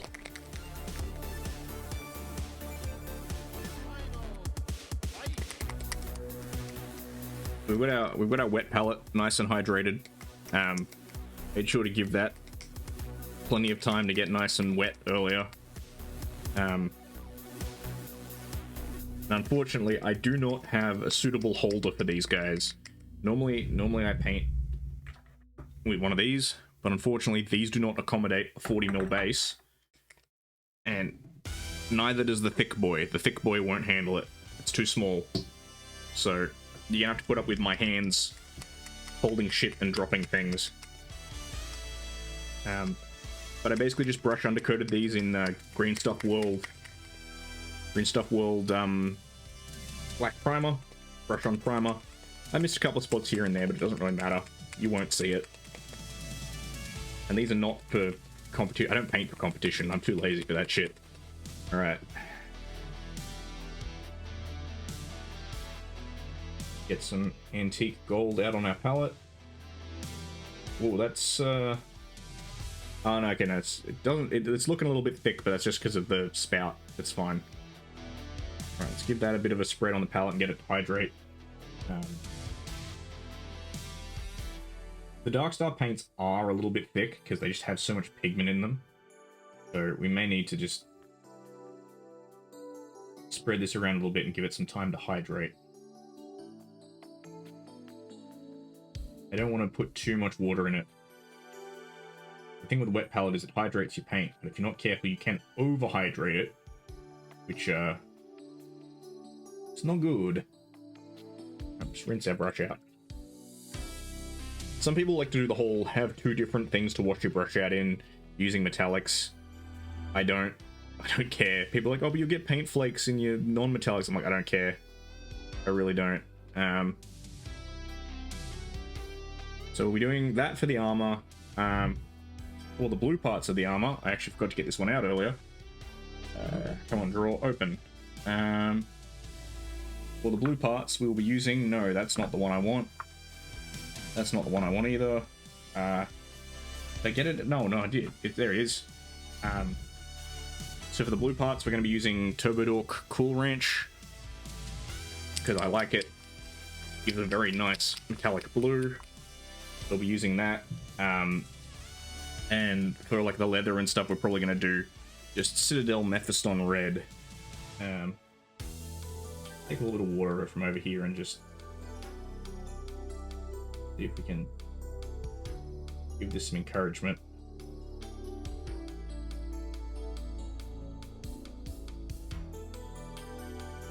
It is still not quite moist enough. Maybe I should get out the thinner. The Darkstar do have a thinner. I have it. Some people aren't a fan of it. It does have a drying agent in it to prevent the paint from drying as fast. You know, I'll get a bit out of my paint pot, my water pot.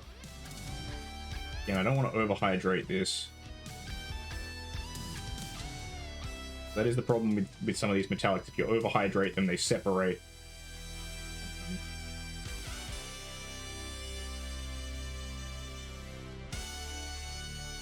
You lose all your pigmentation.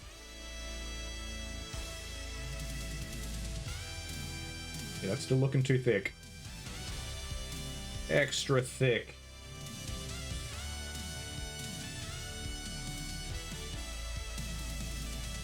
I think they'll look pretty good. I'm not a huge fan of the traditional Stormcast look where they're just all gold.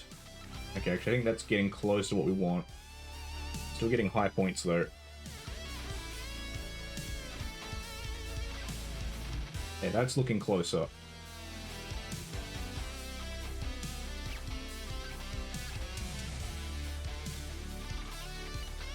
That actually might be a little bit too much, but it's close enough. Alright. Let's start off with this guy. Now I realize I've kind of snuck away and I've gone off the screen.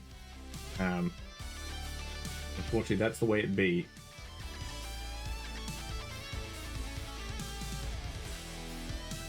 Hit up the moves first. And it's probably going to require 2 coats. But I generally recommend a black base coat for metallics. I know it seems strange, but a lot of metallics don't show right on a non-black background. Yeah, this is starting to separate a little bit. Worried that was going to happen, but that's okay.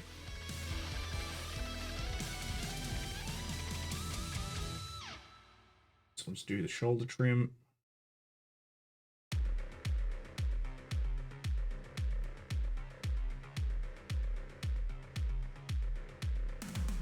Yeah, I was worried this antique gold had too much brown in it, but no, it's actually quite nice.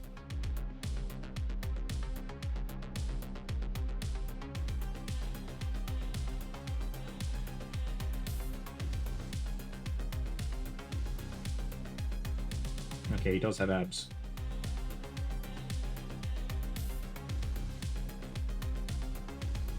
Man has abs.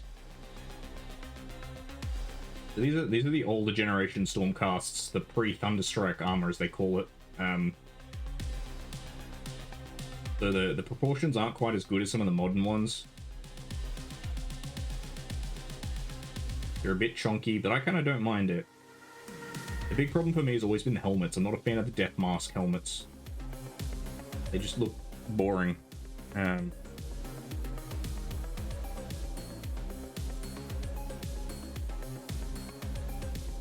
Let's do the back. I should have actually started with the back just because there's so much workspace here.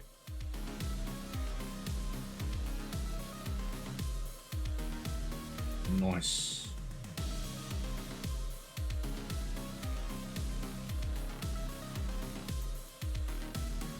That part of his belt. Yeah, I think that's part of his belt. Okay, we got a bit of gold on it, that's fine. This is the phase of painting called the slap it on phase, where you literally just slap that shit on. Oh yay, my tracking's going all over the fucking place. You know what, let me just move the camera just a touch, just so I'm not constantly fucking punched. That flat ass. If I need to repaint the joints, I can. I don't really want to do joint detailing for this. He's not a space marine, he doesn't get differently colored joints. This man is as gold as they come. Yeah, fuck it. If I want to do an undersuit, I'll do an undersuit. I don't care.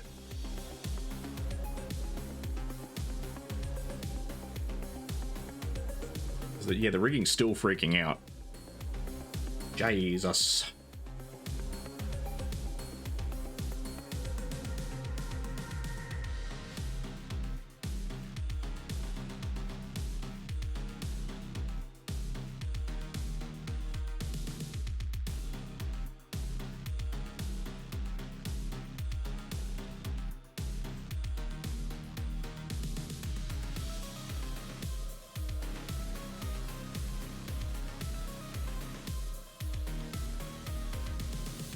Good lord, this guy's gonna be shiny as hell. Let me just bring this camera in a bit.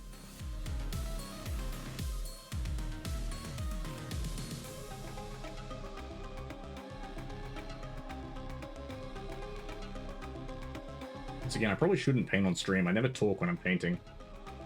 Too busy focusing. I need a more ergonomic setup for it. Because usually I don't paint over here. Usually I paint off to the right. Ah, yes. I'm assuming that was probably Lucius. Good old Lucius the Internal.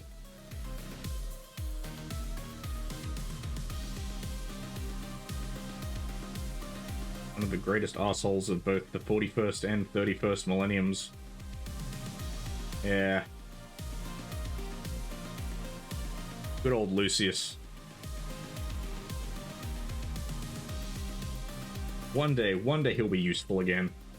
He's had brief moments, he's had brief windows where he'll be like, hey, Lucius is actually good, and then it lasts for like 3 months, and then they're like, oh, by the way, we're releasing the new edition, and Lucius is no longer good, and it's like, aww.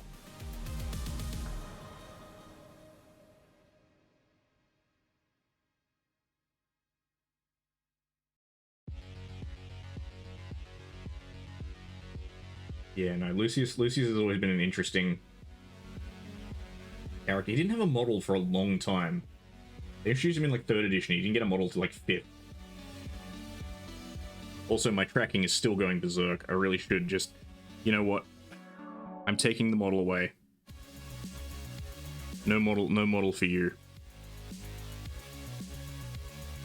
Just gonna... Ugh. My spine is liking that much better.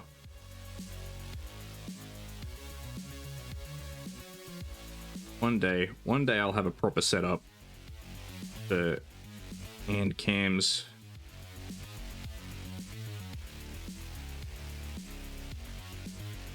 Get like a GoPro and strap it to my head or something, and then I'll forget about it, and you can all join me when I go to take a piss.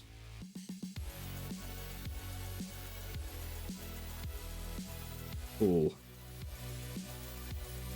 I mean, I'm a little bit tempted to leave some parts of the armor just matte black instead of the blue I was going to do, but I think the blue actually will look good in the end.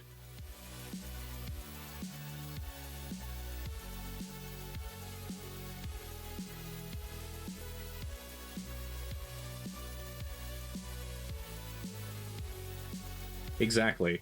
Accidental turtle PP reveal. I mean, will you really be that surprised though? You'd be like, huh.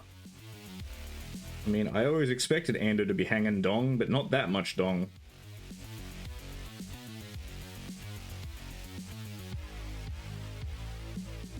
Because you know, sometimes people do like face reveals and everyone's like, wow, that guy looks exactly how I expected that guy to look. It'll basically be that.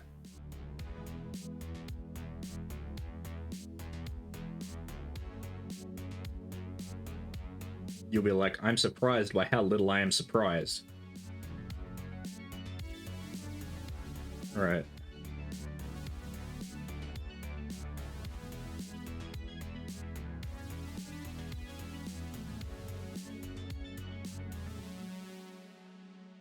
I'm remembering why I hate painting metallics, because they send me blind.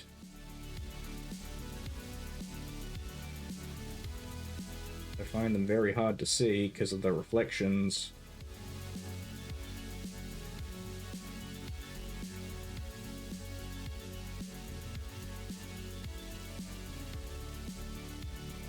Hope that's not too much on the fingies.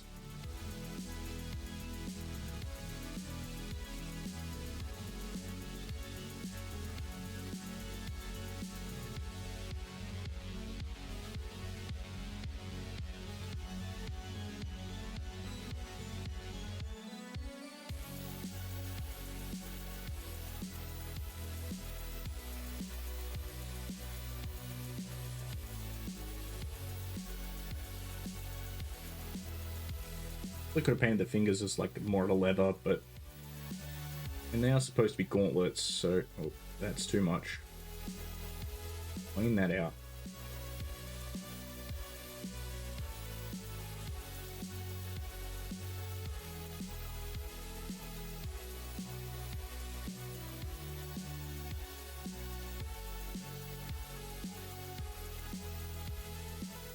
Yeah, so I normally have another camera, so normally, well then, yeah, so normally I have camera here, right here, that you're looking at right now. Yes, chat, this is you. Then I have one over there, and then I have the camera up there that I use for my face tracking.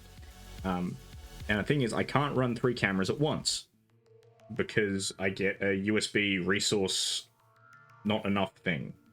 And I did some Googling about that, and turns out I'm in a weird conundrum where they're like, oh, if you have this problem, just switch back down to using like a USB 2.0 connection for like your less important stuff, like your microphone or whatever. I'm like, that's great, but as far as I'm aware, my motherboard only has USB 3 and 3.1, so I can't go down to a USB 2 because I don't have any.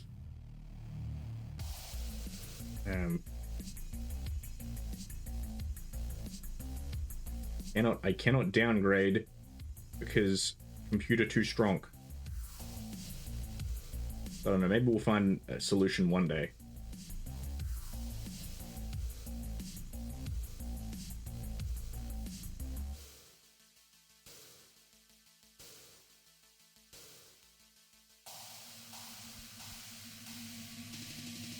Yeah, this is getting very thin on the palette. I don't like that.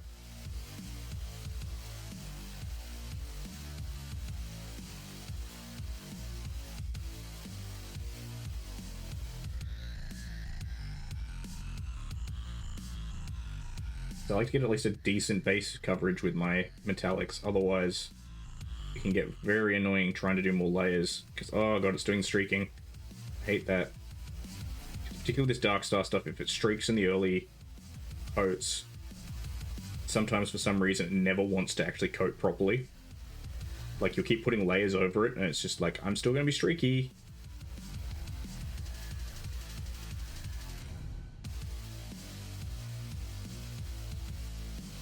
That's why the sword on my Night Quester is a little bit fucked up. People can't really see it, but I can see it. I know.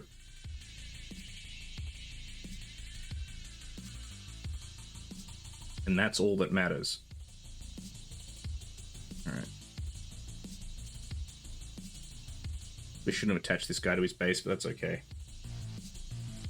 He has a big fucking rock head on the ground in front of his leg. It's gonna be kind of a pain to paint around. Yep.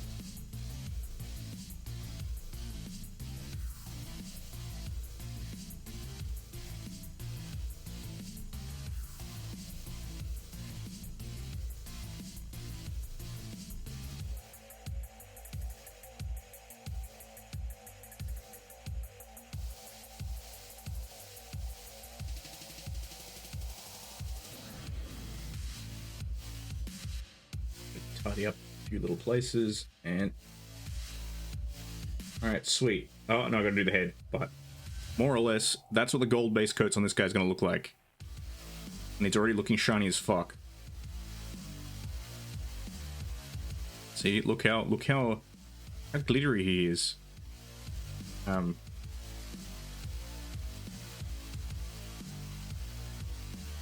Also, he looks way better on camera than in person. Because in person you can kind of see some of the dull spots where it hasn't quite coated properly, but...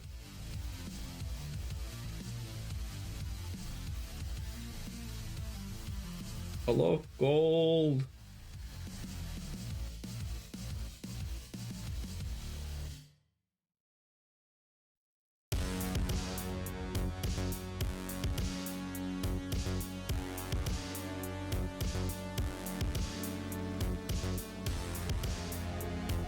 Yeah, get those inner pauldrons as well.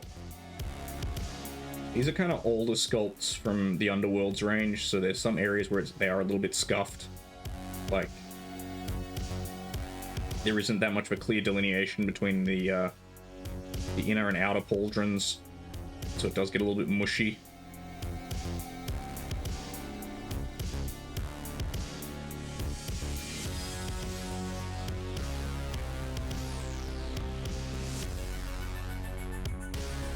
I swear the sculpts on this guy's eyes aren't fully symmetrical.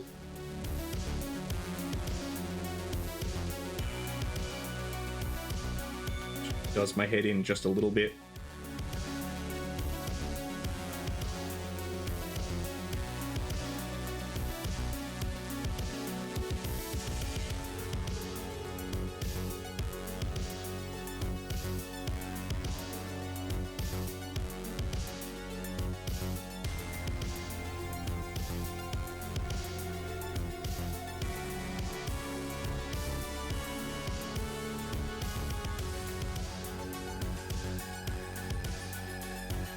That's supposed to be a strap on the back of the helmet, but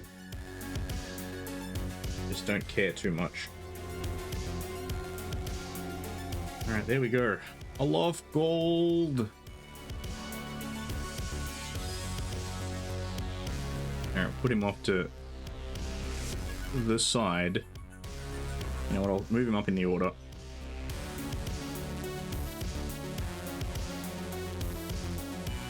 Where you can see the shiny boy. Hey now, bro.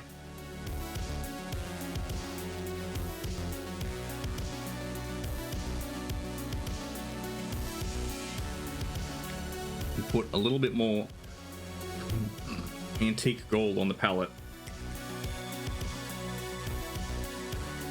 Yeah, it's still feeling moist. That's good.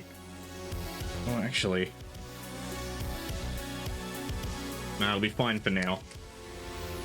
Problem with wet palettes is they dry out a little bit, so you just gotta make sure that you're keeping them suitably moist.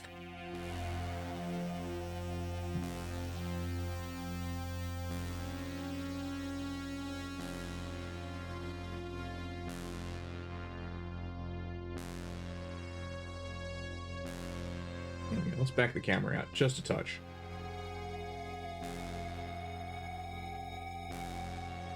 We got some fresh paint, and we'll move on to Angarad, our other Stormcast. She was actually one of the first confirmed female Stormcasts. They had it in lore. They were like, yeah, they're a female Stormcast, but I think she was actually one of the first models. But she has the boob plate.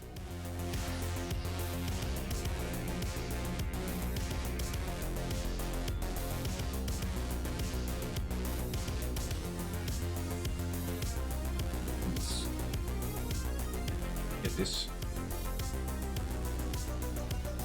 hydrated.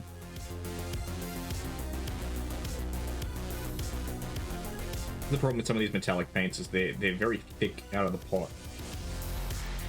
Turbo Dork have a similar problem. Well, they've announced that they're redoing their formula.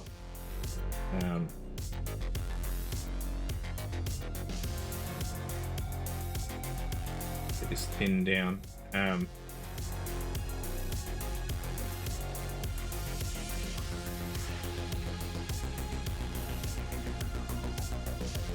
Yeah, that actually doesn't look too bad.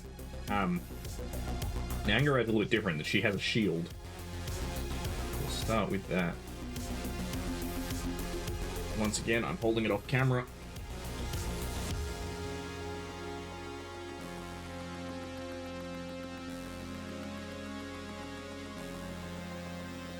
I gotta give you guys a front row seat to at least some of the action.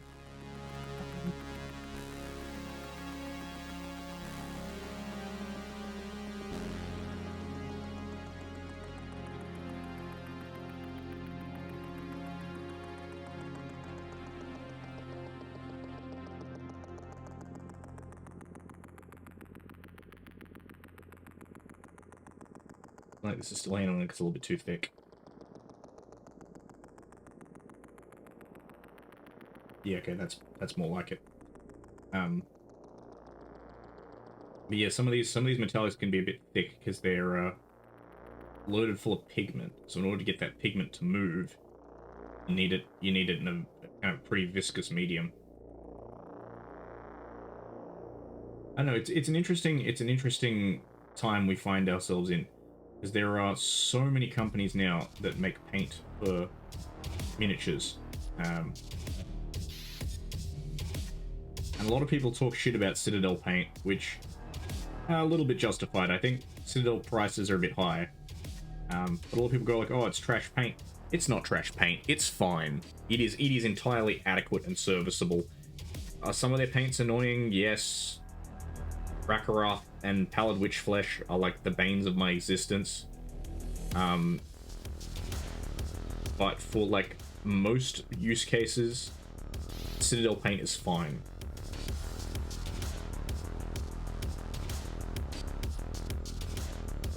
Yeah, I overspilled on that a bit, but we'll tidy that up later when we come back to do the rest of the gold and the blue.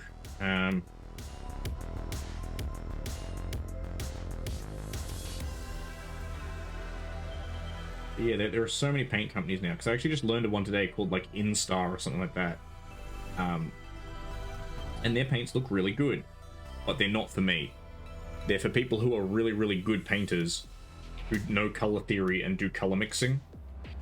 Because they basically, what they sell you is like pure pigment paint, so like a pure red or a pure blue. And the idea is it's like, mix this yourself into the colors that you want. They have like color charts of like, oh, you want to match well-known paint brands color this? We'll then do like 1 drop of this and like 5 drops of that and then 3 drops of this, and you'll get the same color. And I'm like, sure, great, but I'm too lazy for that.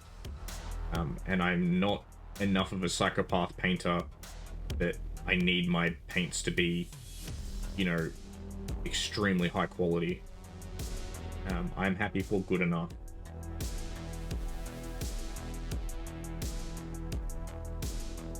You know, were I one of those extremely good painters who demands perfection? Sure. I can see a use case. But that is not I.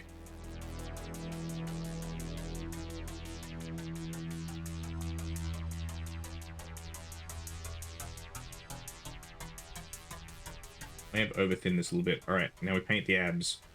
There you go, chat. That's what you wanted, wasn't it?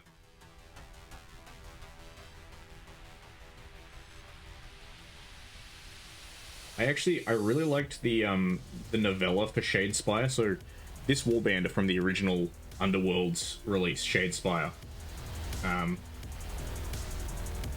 I just realized why this is not on camera as much as the last ones, because on the last time I did painting I had the models on holders, which meant they were like an extra inch above my hands. But yeah, Shadespire, which I really liked, I thought it was a really good setting. Basically it's a city that was cursed by the god of death, Nagash, to be in like a time loop. So adventurers who go there, if you die, you don't die, you come back from death. But the time in which you come back may not be the time in which you died. So you may have found that you've traveled to the future, you may have traveled to the past. Some people die and go back to a time in the city before they arrived in the city. So there's some really interesting stuff, and like the main character, he winds up there by accident, and his like best friend who he's traveling with dies, and he's like, I'm so sad, my friend is dead. And other people are like, well, your friend's not dead, he'll come back, but exactly when we don't know. So you may never see him again. He may forever be in a different time to you. So they kind of like mourn him but don't. And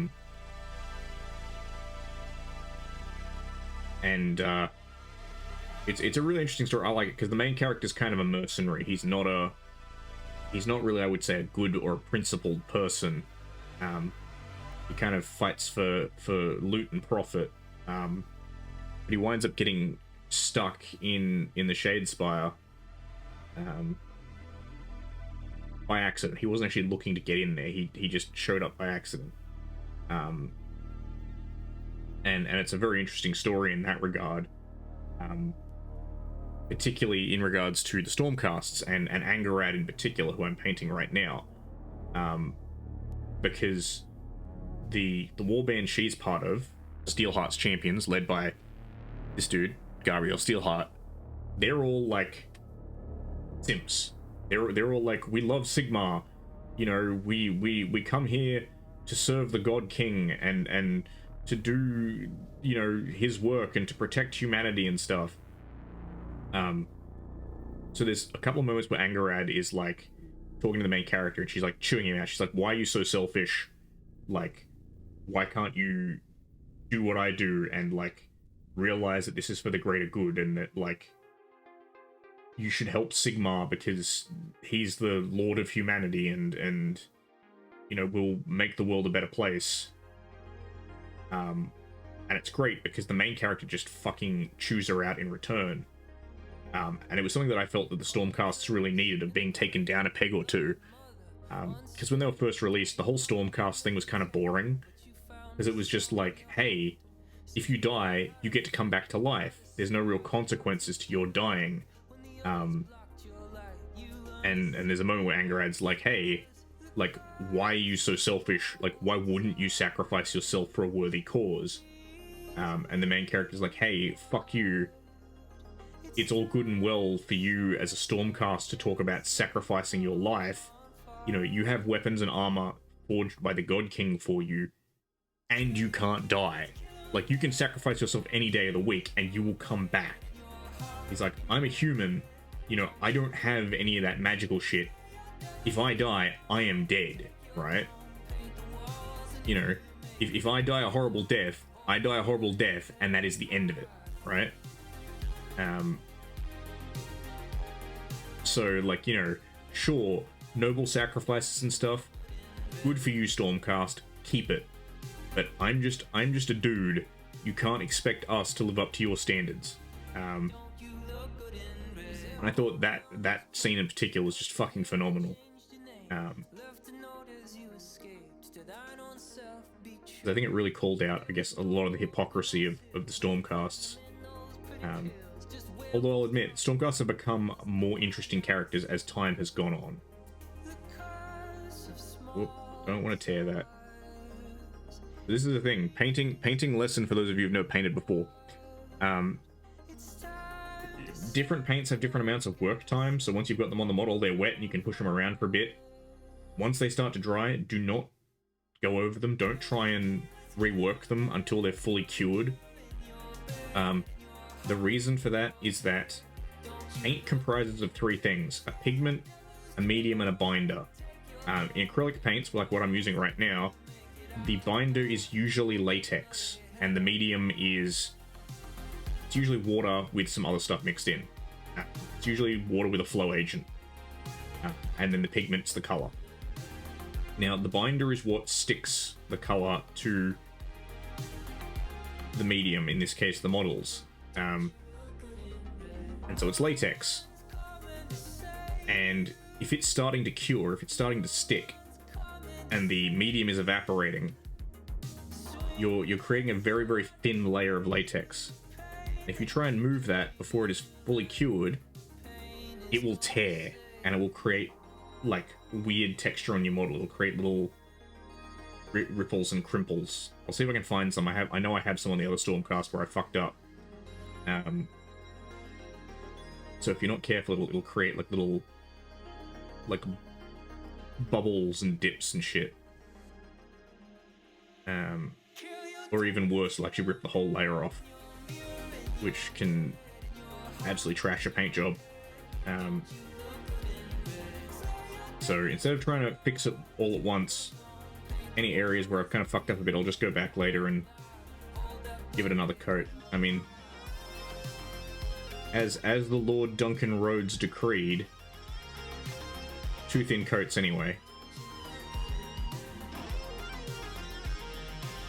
I have seen some people be like, no, you can just do 1 thick coat. I'm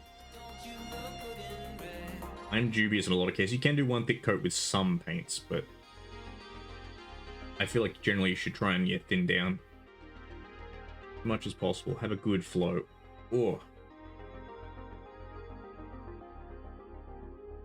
Holding my arm in position for too long, it was getting very tired. Oh yay, that tracking. Fuck, you know what? I am tired of me looking concerningly scary, so Ando go EP time now. Hang on a second, set. Yeah, that'll do. Ando go EP time now.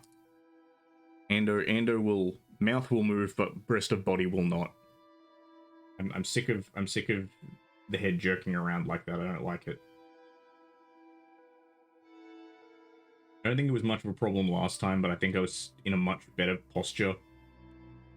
I need to be much closer to the miniatures today. I'm painting rather than building. Maybe I should invest in a magnifier.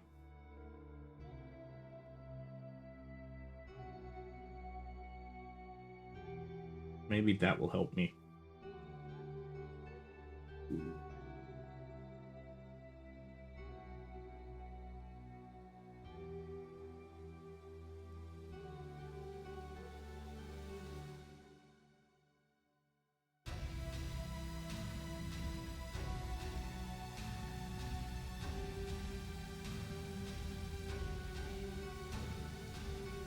Consistency on that, fine, I think so.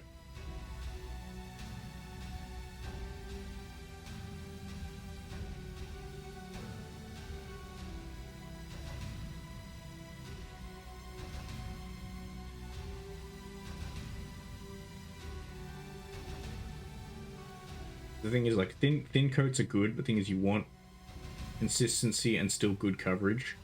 Because if it's too thin, you wind up putting a billion coats on, and you never get a decent color. And you just overlay it. You put too much paint on, even though the paint's not in the right places.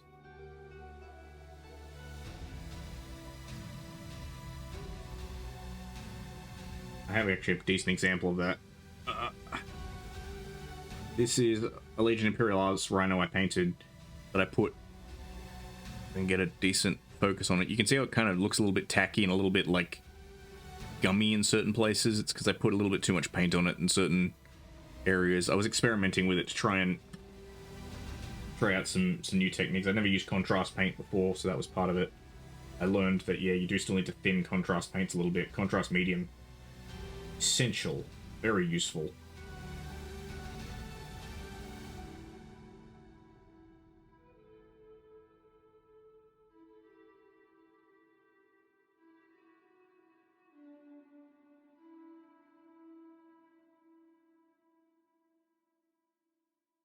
Unload that brush, a little bit too much paint on it.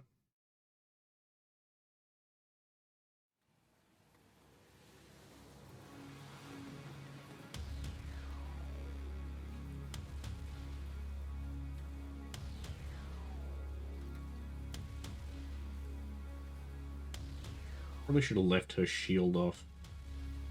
I glued it the other day, but I was like, I had this sneaking suspicion of like, didn't I leave it so I could take her shield off for a reason? No, Ando, you're being paranoid.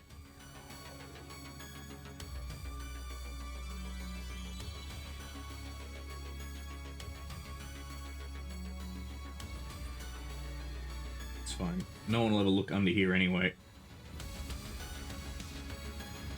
I just need to make it presentable but not perfect.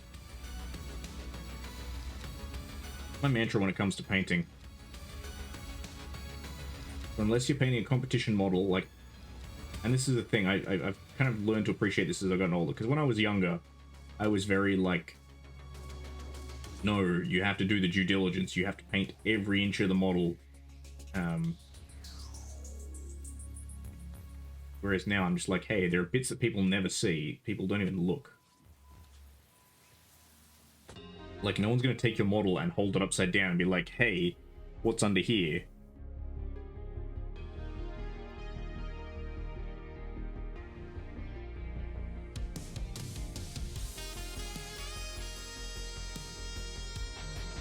Fucking love Max Cruz.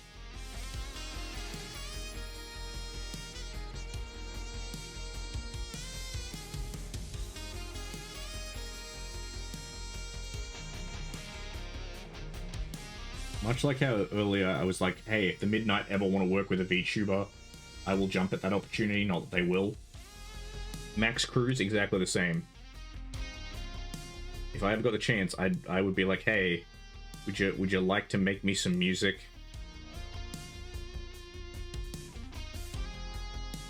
I will compensate you Your efforts. I actually find, like, getting art done is tricky. Finding artists I like is hard. Finding musicians I like is harder. Some people are like, hey, I commissioned new music for my loading screen or whatever. I find it really hard to find, like, a vibe that I like. Because a lot of people do, like, hey, it's a little, like, techno beat or, like, some chip tunes or something like that. But I'm like, nah, that ain't me. I need something that speaks to Ando.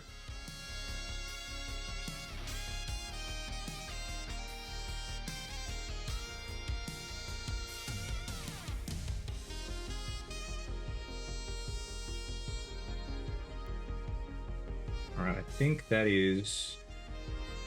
No, I need to do that upper fan brace in here because you will actually see that fan brace, isn't it?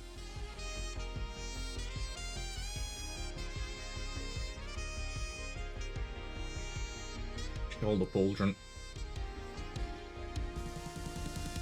Okay, I think that's everything that matters on... Oh, I know I said don't get too fast, but that's actually a bit people will see. Okay, I think that's all the goal on Angarad. I missed a bit on the back of her thigh.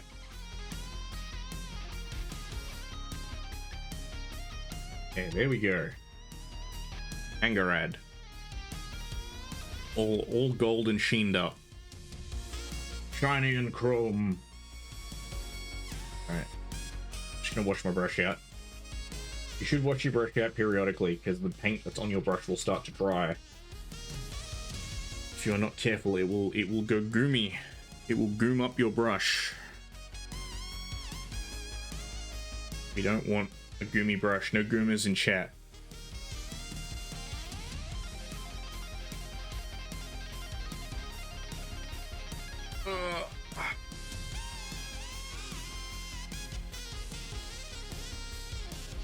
Alrighty. Let's dry our brush off. I might put a little bit more paint on the palette. And Thicc gold.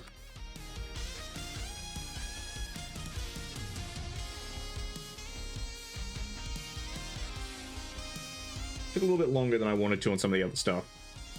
On like building the Ogrins and brush cleaning. I thought brush cleaning was going to be a little bit faster. I still think it was a useful thing to talk about. And like, I'm so glad that brush has been restored to working order. Like, I have some terrain I'm painting at the moment, and I need large brushes for it. Get a bit of water in there.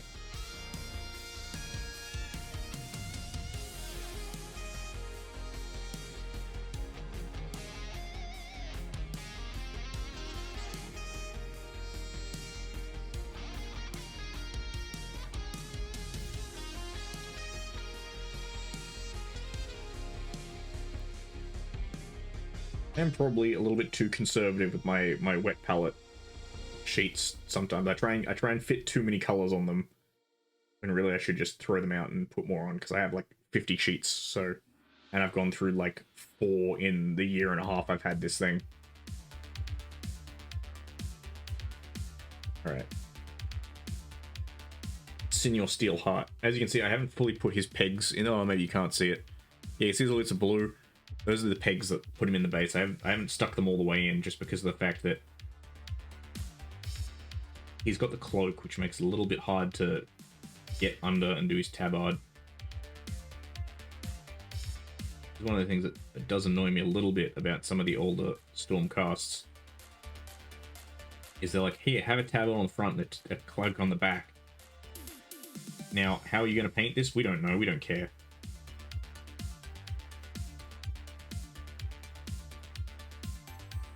Get the Abduls.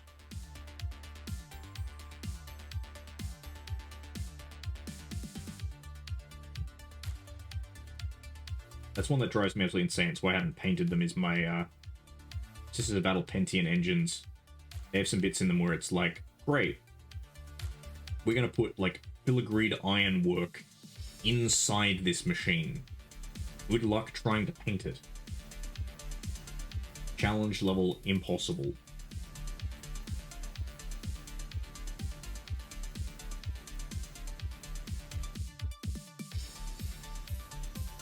Now the interesting thing about Gabriel here is that he both has a helmet and does not.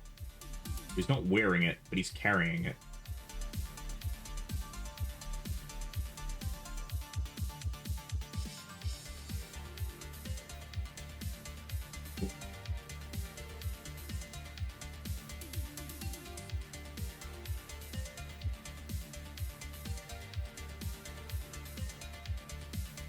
I think I painted the hammer on Angerad's shoulder, but that's fine. You can go back and get that out later.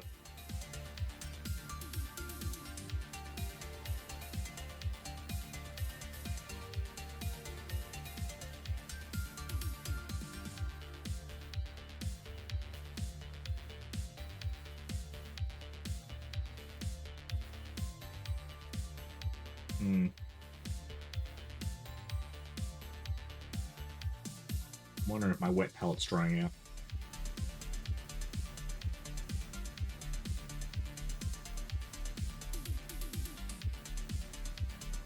I've had the air conditioner on, which means the air is very dry. The other thing with wet pallets that you need to be considerate of, that has been annoying me a considerable amount recently, is humidity. Sometimes when it's really humid, they don't like to work properly.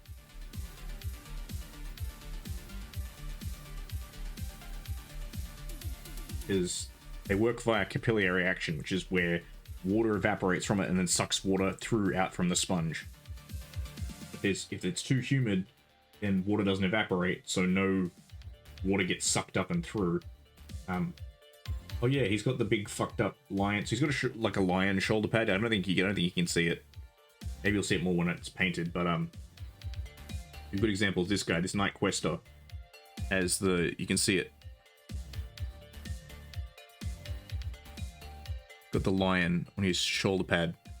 And so Gabriel also has that, but his is like a little bit smushed. For whatever reason.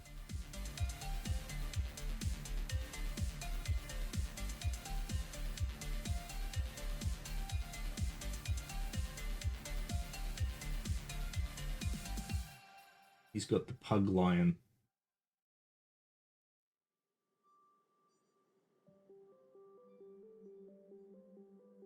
This lion's actually going to look really good when we hit it with a wash. We're going to get all that shading in the recesses.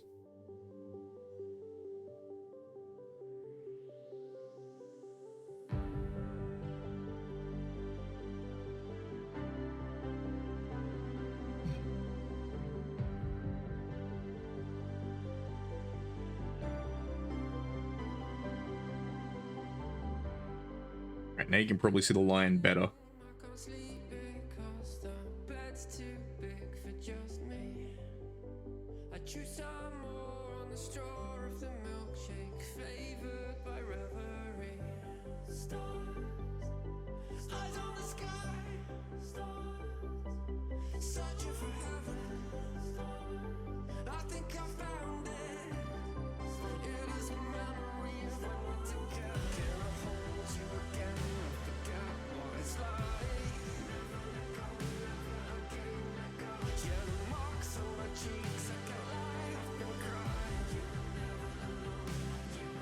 You know the problem with this song, and this is from Unicorn. It's one of my enders, but the problem with this song is the lyric about the milkshake. Every time I hear it, I'm like, I want a milkshake now. Ando, it's 11:30 at night. Now is not the time for a milkshake. Wish it was, but it is not, unfortunately. I think I've taken this a little too far, but it's something I had to see. Scratched in blood and full of holes. Here's the postcard from my dream. Can I be in your head? Can I be in I think some of this might be a little bit overwatered, but that's okay.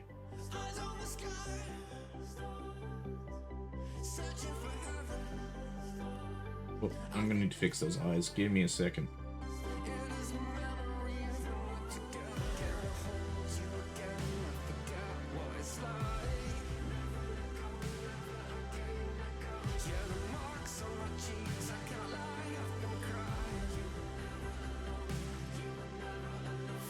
Get chrome dome. If I have too much in those eyes, they will gunk up, and it means when I want to wash them later, they will look silly and not have depth.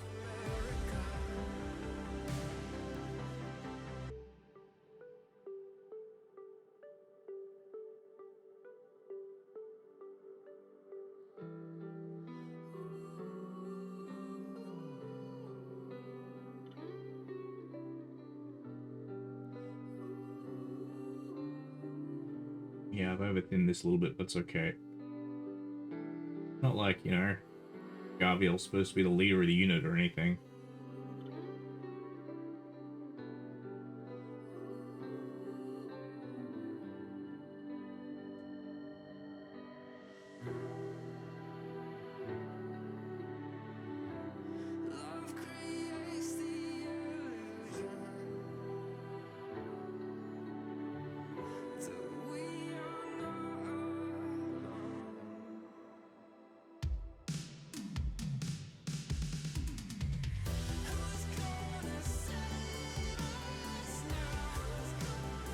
Actually might do, I'll do the sword hilt a slightly different gold.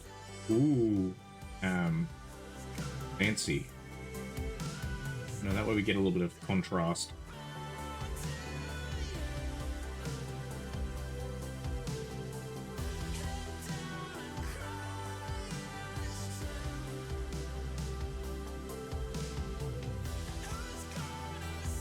I like to put a little bit of variety in sometimes. Like if the armor is one color gold, I like the weapon to be like a little bit different.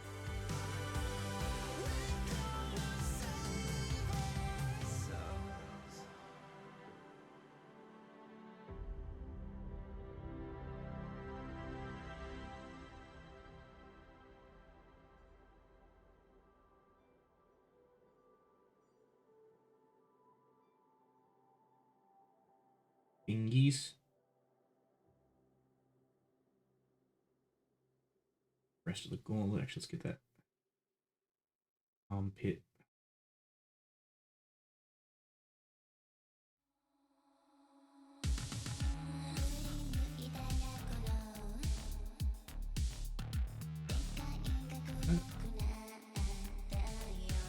That just didn't look like it was wanting to stick, but it is. It is very good.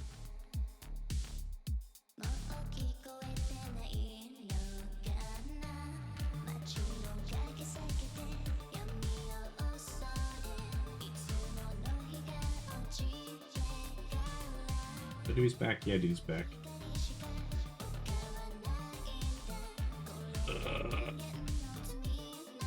Alright, I'll do the front of his legs. I'll do the back of the legs later, because I'll take him off the base for that. Again, this is what I was talking about earlier, where it's like... Cloak and tabard is bullshit.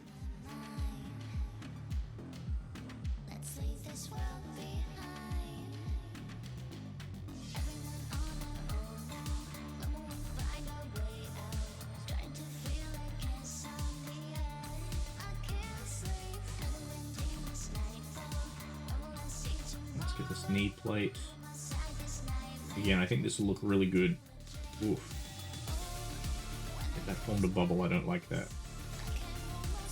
If you get a bubble on your miniature, like if there are bubbles in detail or whatever, pop them. Because do not let them sit. Because if you don't get rid of them, it will sit there and it will set and it will clog the detail. You think, oh, it's fine. It's like a water bubble. It will pop as you like let it dry. No, it's got latex in it, and the latex will form a film, and the latex will set. Ah, Desfolok, Welcome in. Yeah, clog's a decent word.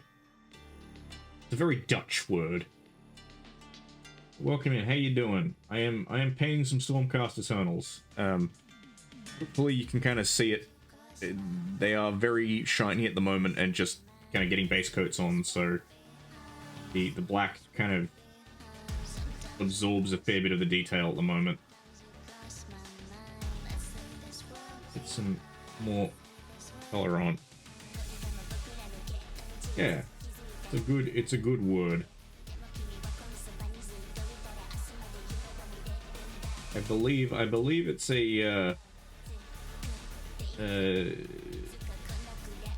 originally a Scandinavian word that was then imported into English, much like one of my other favorite words, ransack.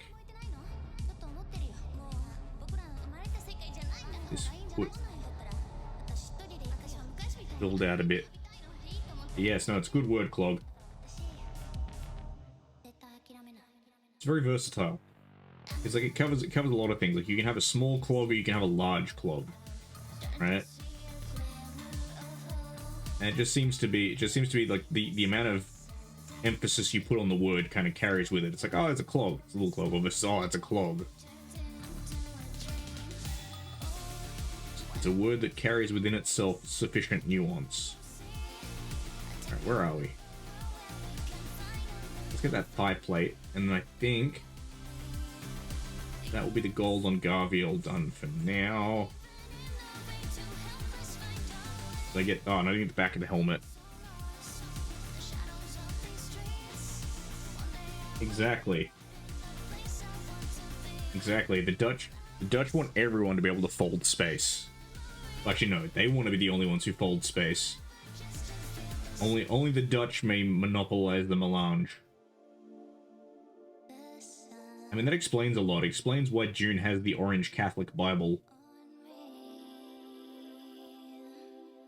House of Orange. See, that's it. We've proven it. And it's the Landsraad or whatever. That proves it. June is a Dutch conspiracy.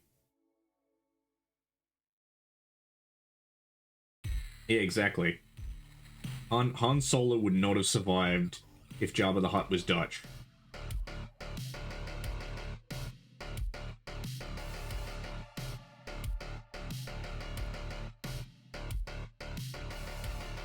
Exactly. Spice smuggler tries to make off with their turmeric and his Millennium Falcon. Never gonna happen. Alright. That looks somewhere approaching covered. Excellent. Alright. Base coats for the gold are done. We have excess gold paint on the palette, but that's fine. That can stay. I think I might do the blue now. We'll start with Angarad. She has the most blue to go on her. Actually, no, I've changed my mind. Might do the silver first. We'll do blue later because I want to tidy up the black before I put the blue on. What was my base for that? Graphite. More metallics. I mean, look, I've seen what it's like in the supermarkets when, like, you know, you get to Christmas time and, you know, the shelves ain't been stocked. So I can understand having to kill 50 men for a few kernels of coriander and a leaf of saffron. Right? If I have to choose between my roast and them, my roast is going to win. Oh, my spine. Alright, let's get this paint nice and shaken up.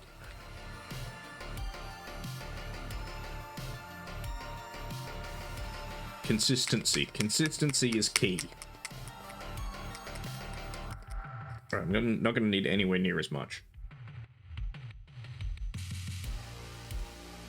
Graphite. Ooh, okay. Hopefully that's mixed well.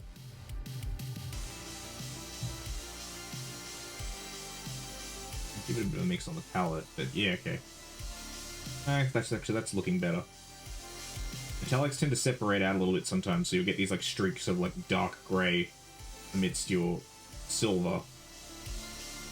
And that can be concerning. Consistency on this looks actually pretty good though.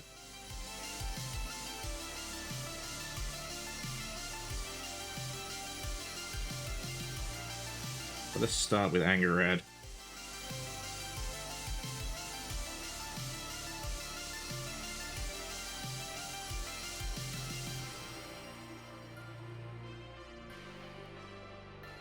That's not perfect. Well, I don't need it to be that's over thinned.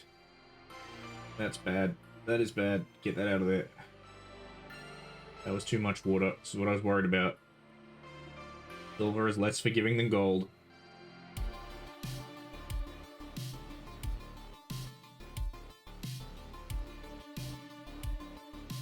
That's looking a little bit better, but oh no. Okay, cool. I don't want to... Yeah, I'm not going to play with that anymore. I don't want to create any tears.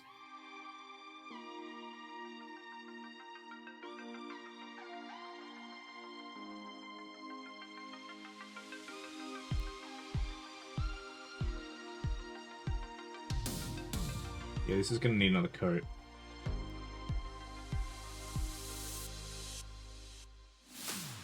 And like everything will, but silver is not going on.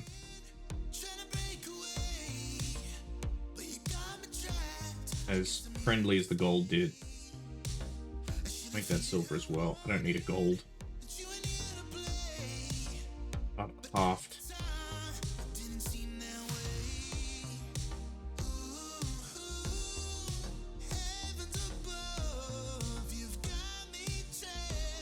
This is the thing I find a little bit tricky with some of the Dark Star silvers. They tend to want to creep back, particularly in the edges, which means you wind up with like flat area being silver, but the edge winds up being black, which looks weird and can make highlighting difficult.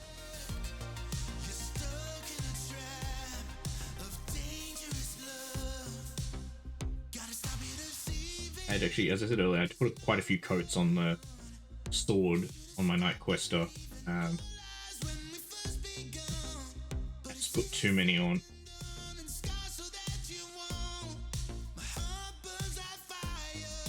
Actually, that's not looking too bad. Maybe I am being too paranoid. As Ozzy Osbourne would say.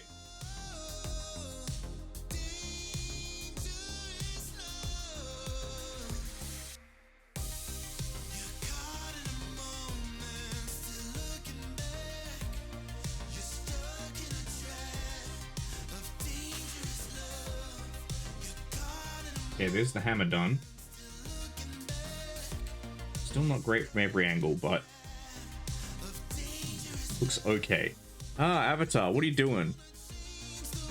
Winter coat or trench coat? No, top coat. Get that turtle wax on there. Make it nice and shiny.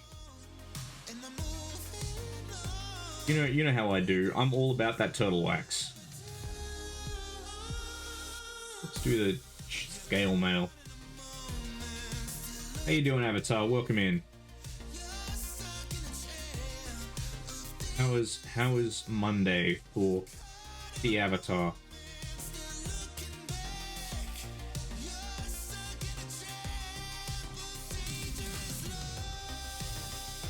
I am endeavoring to paint on stream and doing so semi-successfully.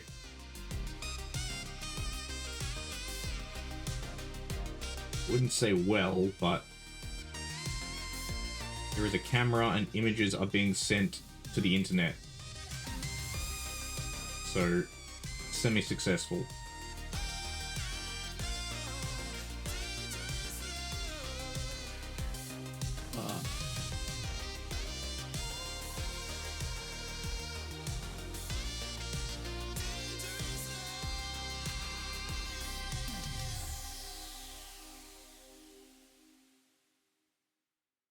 Yeah, that did not hurt the scale mail particularly well. Unfortunate. Oh well. Oh, terrible. There we go. Angerad. Ah. Sag. Unfortunate. Exactly. Exactly. See, that I've been saying this for a long time, Zest, right? The problem with kids these days is that not enough of them drink from the skulls of their enemies, right? It's all twitlongers and zitlongers and all that sort of stuff. No one goes on a good old-fashioned quest for vengeance these days. You know, no one's out at the Standing Stones declaring a blood oath of vengeance or death. Graphite, there we go. Also, how unfortunate for you, Avatar, that you are at work. I am not at work, but I shall have to return to work. In some hours, I will sleep, and then I will have to go to work. The greatest tragedy of our times.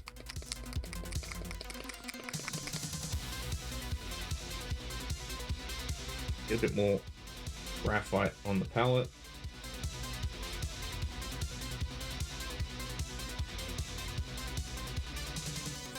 That third bubble is concerning. I need no paint nipple on my stream, thank you. Be gone.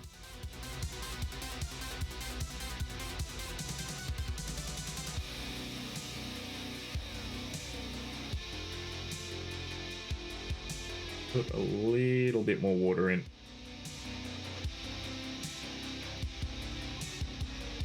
Just a touch. Tiny bit.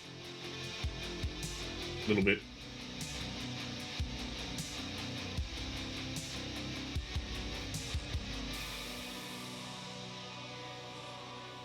Right, we have done one.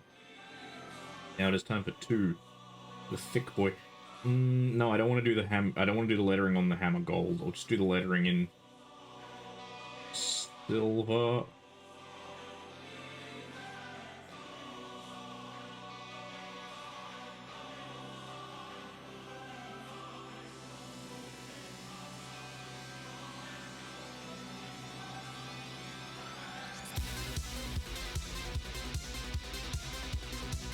I know I said, hey, once you put something on, like once you put paint on, don't mess around with it too much.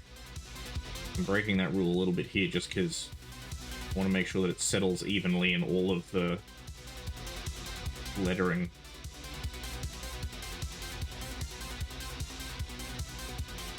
Otherwise it will clog the details.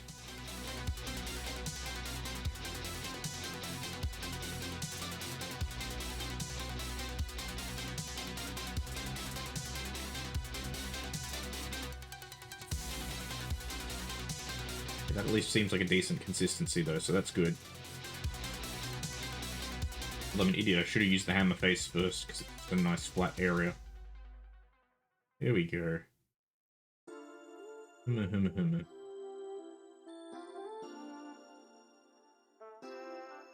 Yeah, I don't know. I was thinking about doing some painting stuff as part of my 1-year anniversary for Twitch affiliate, but I don't know if I will. The setup's just not optimal for it. Like, I like doing it, but it's hard. It hurts my back. And it's hard to get a really good view of everything. Because I have one of the first models I ever bought. I bought a box many years ago of 8 Wood Elf archers. I have one sitting unprimed and unpainted in the room next door somewhere. I know where it is roughly. So I'm like, hey, I could do that. I could paint it up like old school style, bright colors and stuff. I think that'd be fun. Just also feel like I don't want to cripple myself doing it. And if I am going to do it, it'd be one of those things of like, I want people to be able to see it. I don't want it to be me half off camera.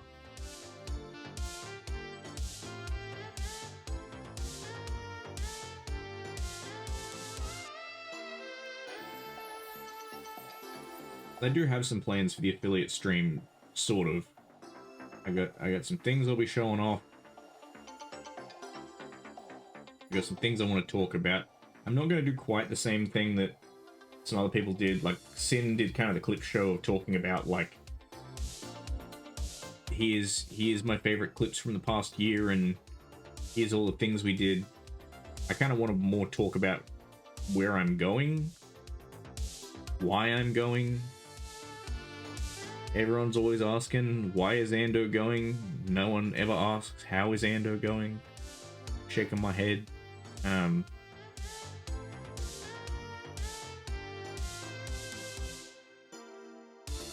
That's basically it, though. I just kind of want to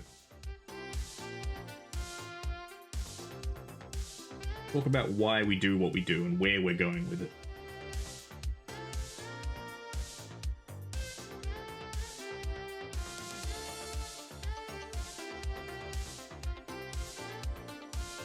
I think there are some things I want to do, but it is a busy world out there. It's hard to always find the time for it. It's hard to I don't know, find a niche that isn't overpopulated. He says, being a VTuber, the most oversaturated of niches.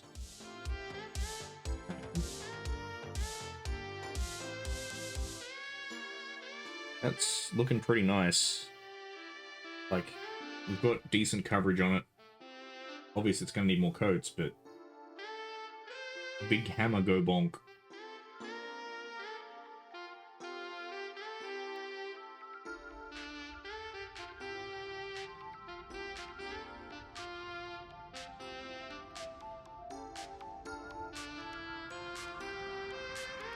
Sure, let's go. Paint the lightning bolts silver. They don't need to be gold. It's such a weird thing that these just have little, like, lightning bolts on the end of his hammer. I don't really see what purpose that would hold. Like, the end cap makes sense, but having two little jingly jangly boys, I feel like would be a fucking nuisance. That and the, well, I mean, the flag hanging off the back of the hammer kind of makes sense, because there are, historical precedences for that. There were, like, China, they'd have the red tassels on the spears and stuff. Now, I've heard, there's debate as to why they had the tassel on the spear. Some claim that it was it helped distract the movement of the spear. That it made it harder to see where the tip was because there was all this shit moving around. Others have claimed that it was to stop, like, blood from slipping down the haft.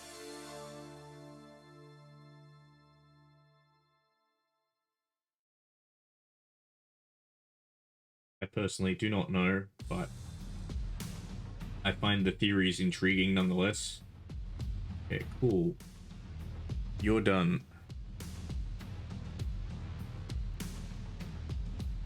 Monsieur Steelheart.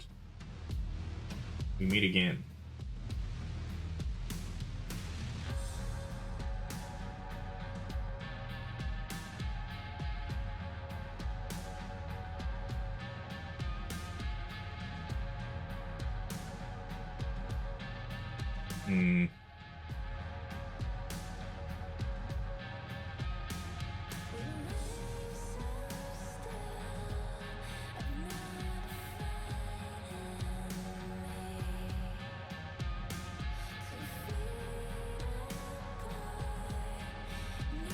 On that, maybe I have.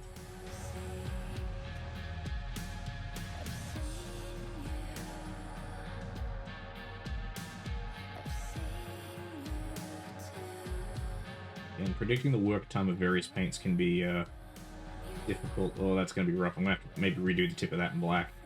I've got some gold on there, and the gold is going to overpower the silver.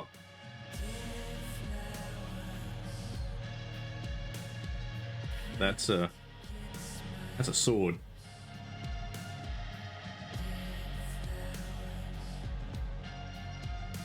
Yeah, see, this is the thing that happens on swords, I find. So as you can see, sometimes when I have it at certain angles, you can see, like, the black showing through.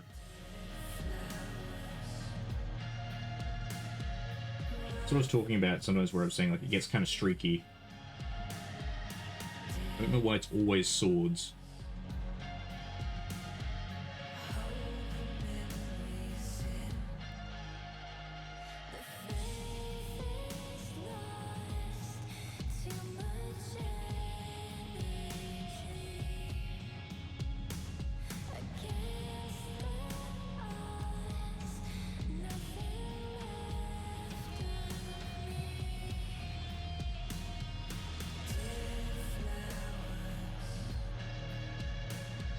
Well, another Stormcast sword. I hate painting these. Again, the sword on the Knight Quester, absolute pain in the ass. As I finally got an even color, but see, if you put it on certain angles, it kind of goes. You can see bits of black in it. I feel like maybe I should have put a Citadel metallic down first, like a Runefang steel or something.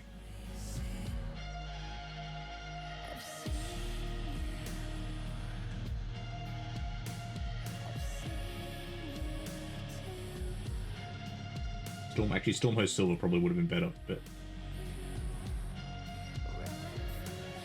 I kind of want to use the Dark Stars for this stuff because I want it to be ultra fucking shiny. Also, because I'm thinking about using this gold on some custodies that I have.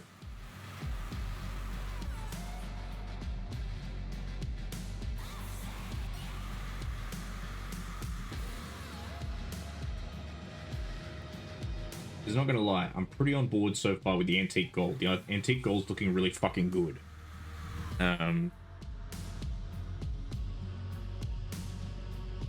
Cool. Silver we will call done for now. What time is it? It's 11:30. We can go for a little bit longer.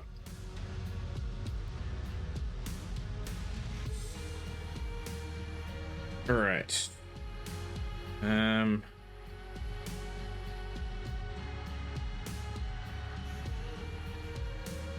Yeah, we'll tidy up the black real quick.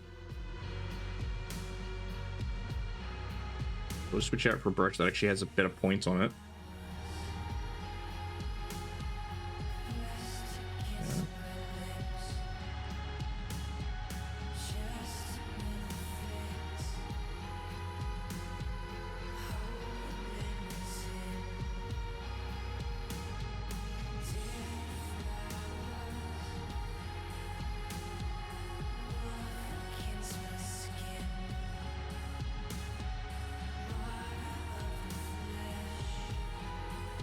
Yeah, this one will do. Welcome back, Tate. Welcome back. You have returnee. Is returnee fatal, or does it merely affect the knee? Will it spread to the rest of the body? Will you become corpus returnum? Yes, you may notice my mouth is moving, but the rest of me is not. I've turned off the tracking because it kept being silly when I was looking down at the palette. And I was just like, I don't like it constantly twitching. Right, hang on, I need to shake this one a fair bit. It is a thick boy.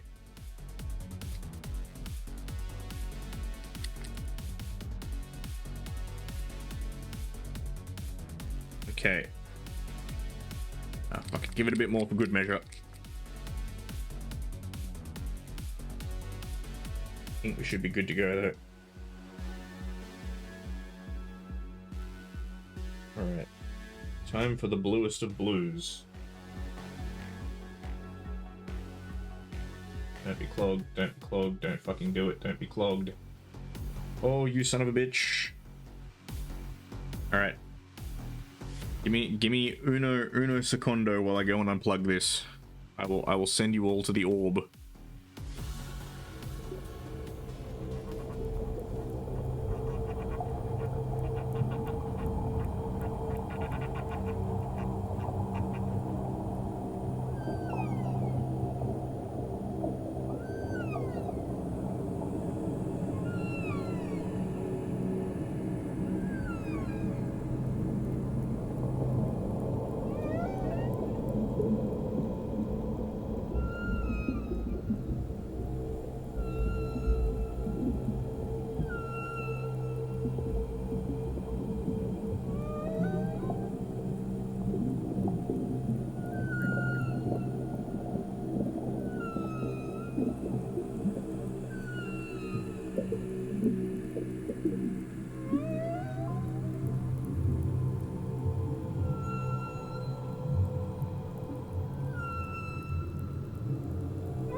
Okay.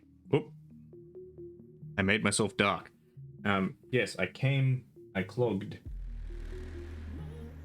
I conquered. Why are there bubbles coming out of this? I'm really looking forward to the new Turbo Dork formula, because the old one just does funky shit sometimes. Where did I put the lid? That's a good question. It can sit over here for now. Well, I don't know where the lid is. Oh, it's literally right there. Just because it was black, it was blending in with everything else. Leave it there for a minute anyway. So let's get this on the palette, and there's a satisfying bubble pop there.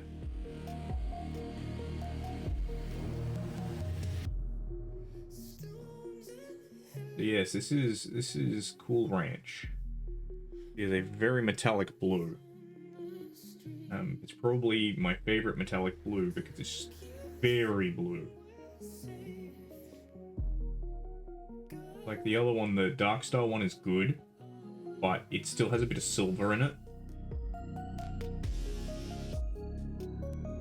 It's nice, but this is like sports car blue.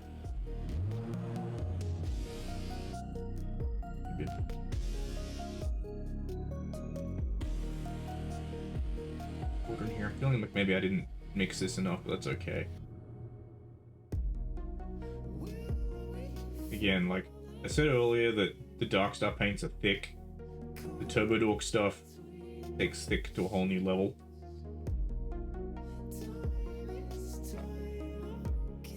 Alright.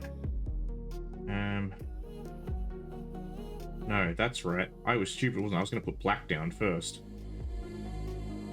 You can tell I'm tired because I'm forgetting what I'm doing.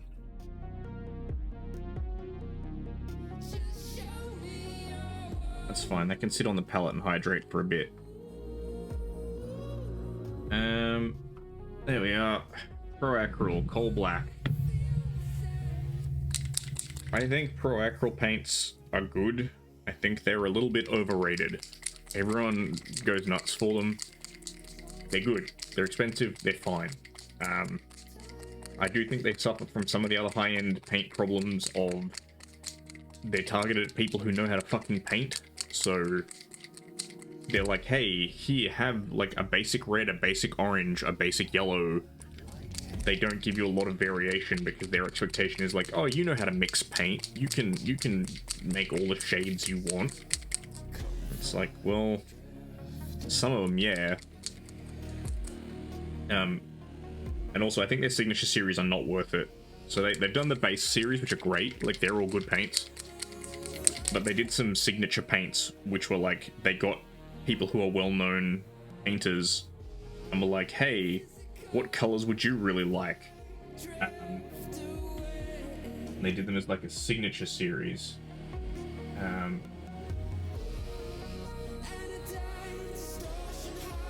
I opened this one up? Yeah, I have. There we go. There's some paint.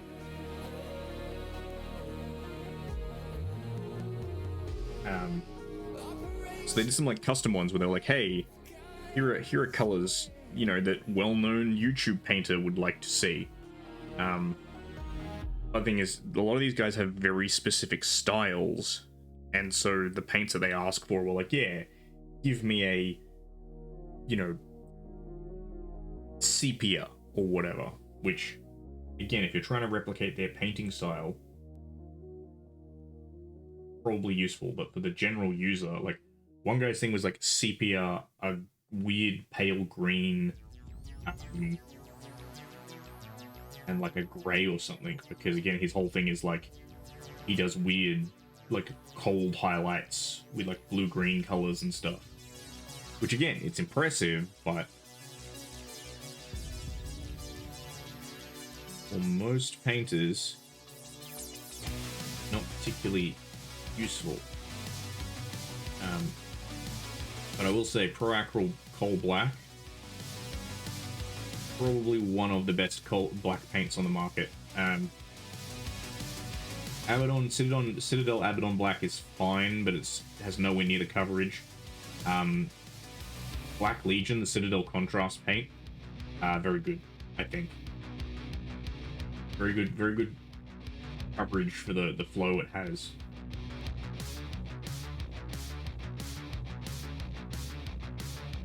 Got that Dracula flow. I'm him. I am him. I was him, and I will continue to be him.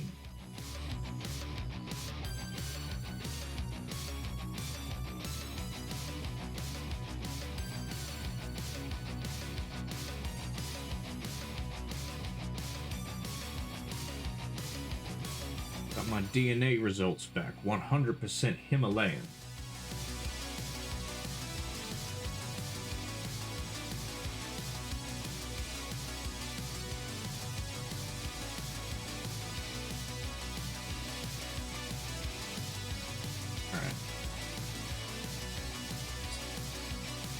That.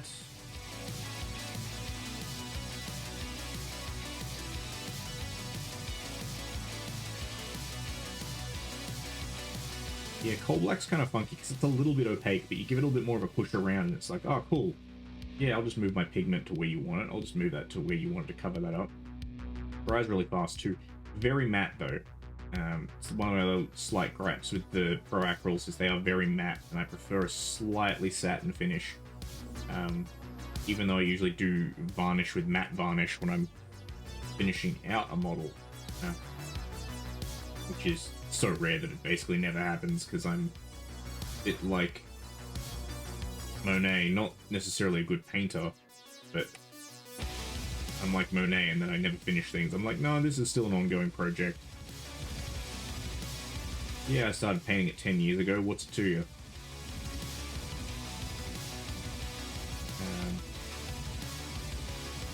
That'll do. Her shoulders are mostly fine. Might actually touch up that little bit. Yeah.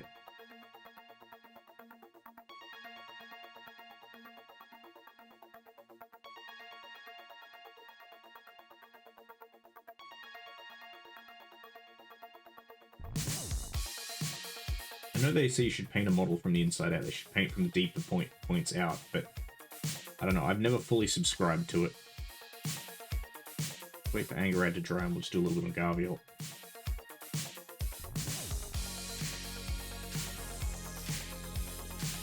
Oop.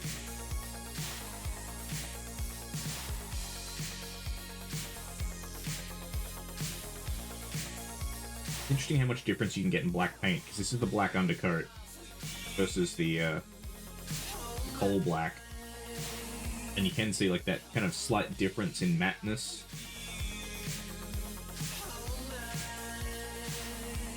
I mean, technically there is no such thing as pure black paint. I know Anish Kapoor would disagree. Anish Kapoor would be like, I have Vanta Black. And then there's that other guy who came up with, what was it, Black 2.0 and that sort of stuff. And those are ultra black blacks. They're fucking useless for miniature painting. Some people have experimented with it as like, hey, what happens if I use this? The answer is really boring miniatures. Because the thing with miniatures is you are painting an illusion. You are painting miniatures in a way to create the illusion of shadow and depth. Because there is shadow and depth there, but it is small, and you are making it appear big. Because you're making your miniature try and look like it would as if it were 100 times bigger than it is. So if you use Vanta Black, it just becomes this very matte black. Like, there's no contrast, there's no depth to it.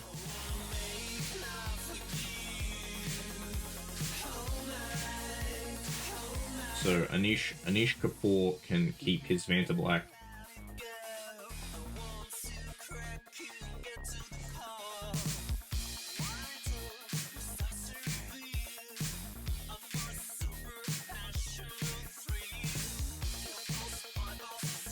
I think that's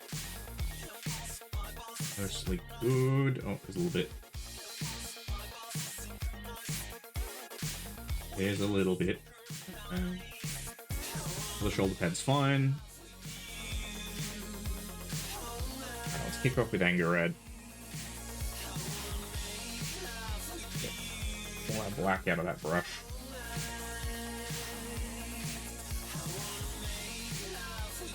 Point our brush. Close enough.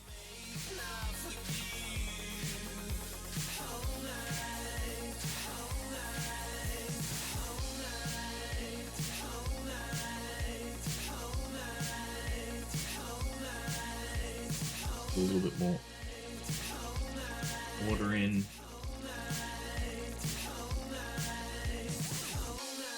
Oh, maybe that was a little bit too much. Hopefully this behaves itself.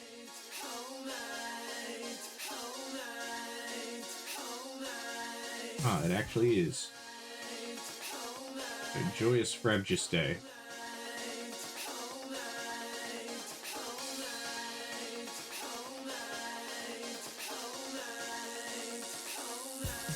I'm getting a little bit of brush mark in there, but that's not too much of an issue.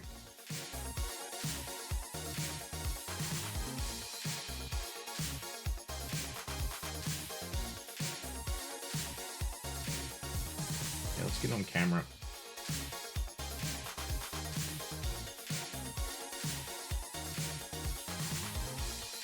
Oh, and of course, when I show it on an angle, it's going to show all the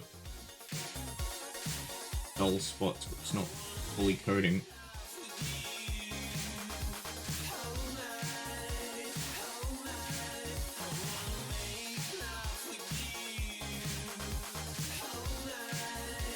But yeah, I think using metallic blue is a good idea. It's a much richer tone than the like just a matte blue.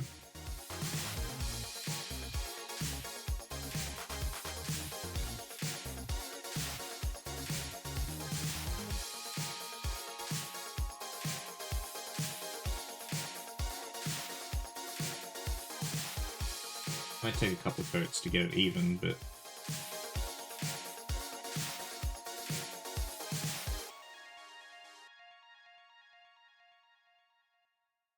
least it means it'll be all sparkly. Oh yeah, I think I'm gonna get some brush strokes in that, but that's fine. I can live with it.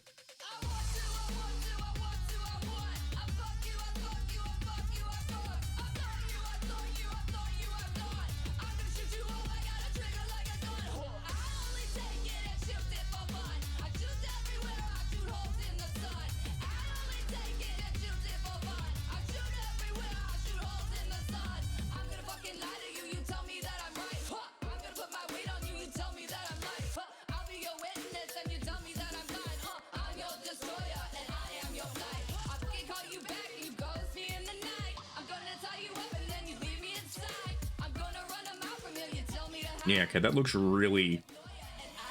Actually, not too bad on camera.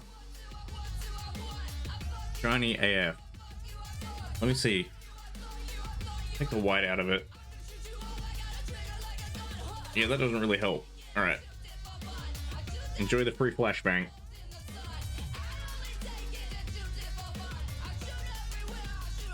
Note to self, metallics don't look that great on camera. Back of the shield can sit for now. Oh boy, it's hit at like 11:30 and my eyes are going. Yeah, okay, it's almost midnight. I might finish up these and we'll call it there. Great job. Thank you, Avatar. It's not that great of a job, but you gotta start somewhere. Oh, okay. Whoops. I missed some gold that I needed to fix up on the other side of his shoulder cauldron. What a tragedy.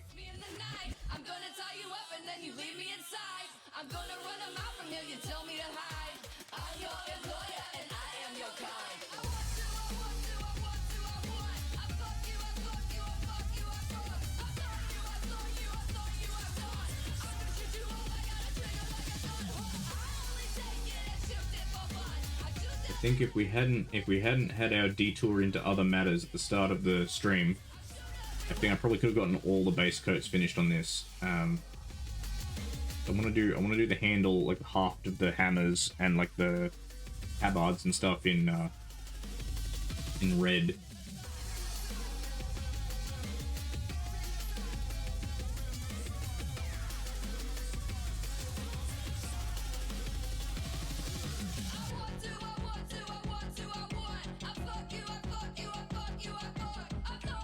That's too thick.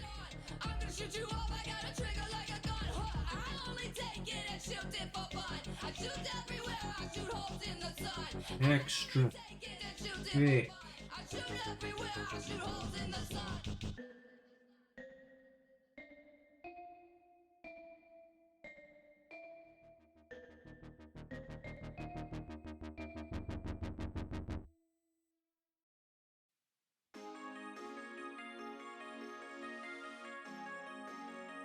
Yeah, that's gonna need a second coat, that shoulder pad. Yeah, the brush strokes on the shield aren't too bad. I mean, it's not gonna be perfectly smooth, but I usually don't care too much. But, ta-da! It's blue.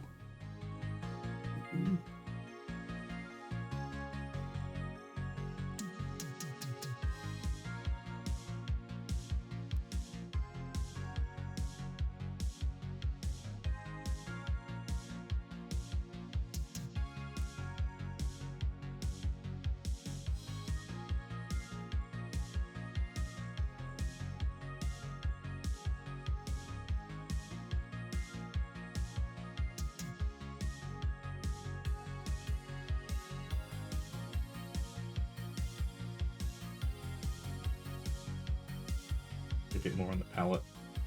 As I said, I'm really keen for Turbo Dork's reworked formula they've announced. As they've said, apparently it's much better for hand brushing.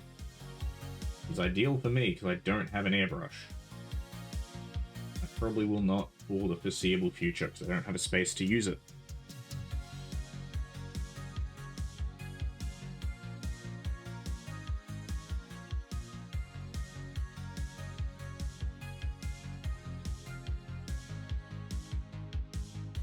Airbrushes require suitable ventilation.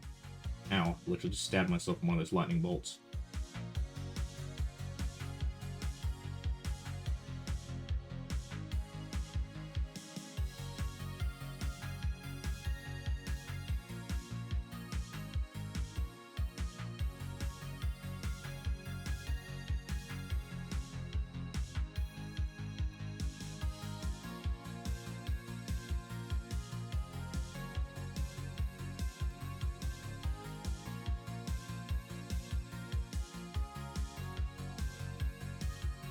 We're gonna need a second coat, that'll be okay.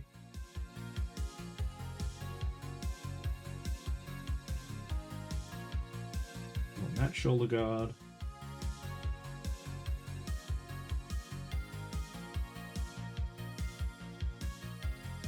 One of those things I've never actually quite understood is, so Games Workshop don't offer any chromatic metallics.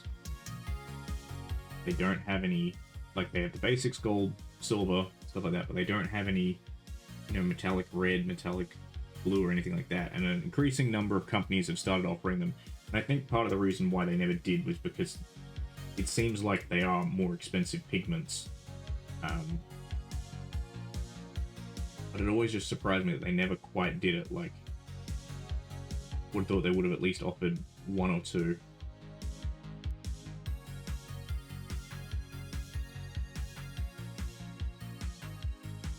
There really just is something, I don't know, different about using a chromatic metallic.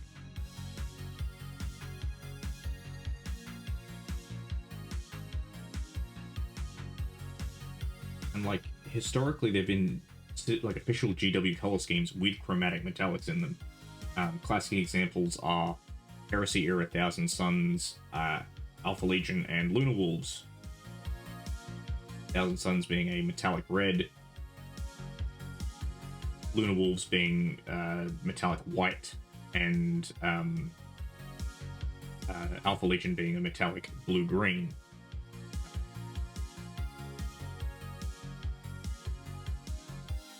Yeah, that looks really black from this height, but I assure you, the shoulder pads are now blue. Oh, fuck yes.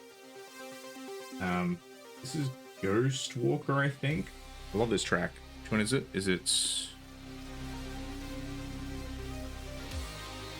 Yeah, Ghost Walker by... Yeah, Zombie Hyperdrive.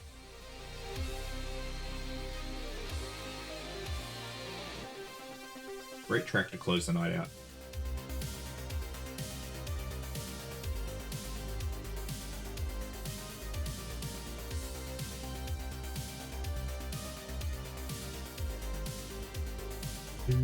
Do.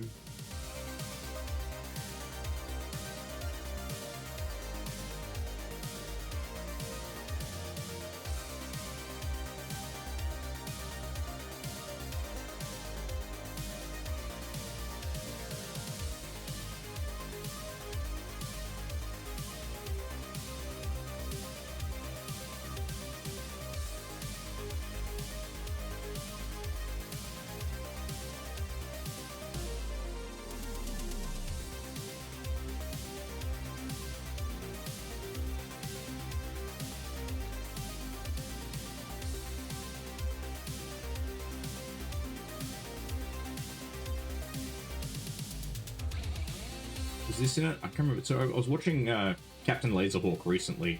We got through like 3 episodes. It's kind of mid, I'm not gonna lie. But it does have a very good synth soundtrack, and there was a song in there where I was like, hang on a minute, this is Zombie Hyperdrive. I know it is. I don't know what track it is. I can't say it off the top of my head, but it's... I recognized it. I recognized them. Alright, there we go. We got most of the base coats done for the evening. So let's just rinse our brush out.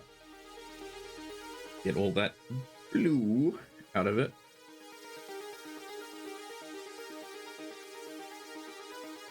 Get that nice and dried off. Okay. Now that the ominous music has ceased, let's go find someone to raid, because it is time to complete our journey for the evening. Ooh, Astrid is tempting. Juji, Momo. Let's just check something real quick.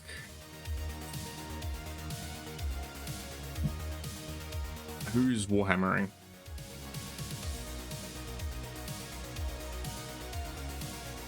Ah, there is Hedgehog, some description.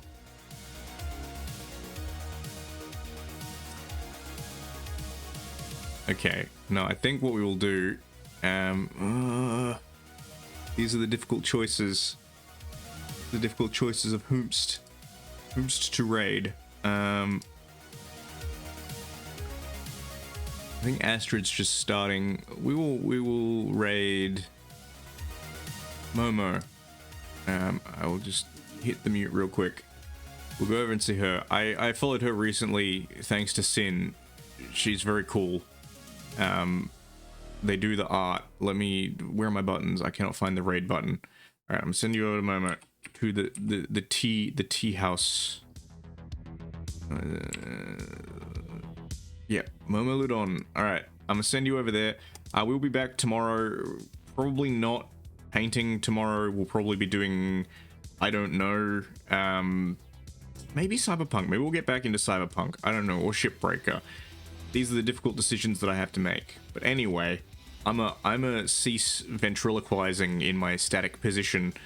I'm gonna send you over to Momo, and I'll put some photos of things on Twitter so you can see nice colors. Anyway, I'm gonna see you over there. Bye.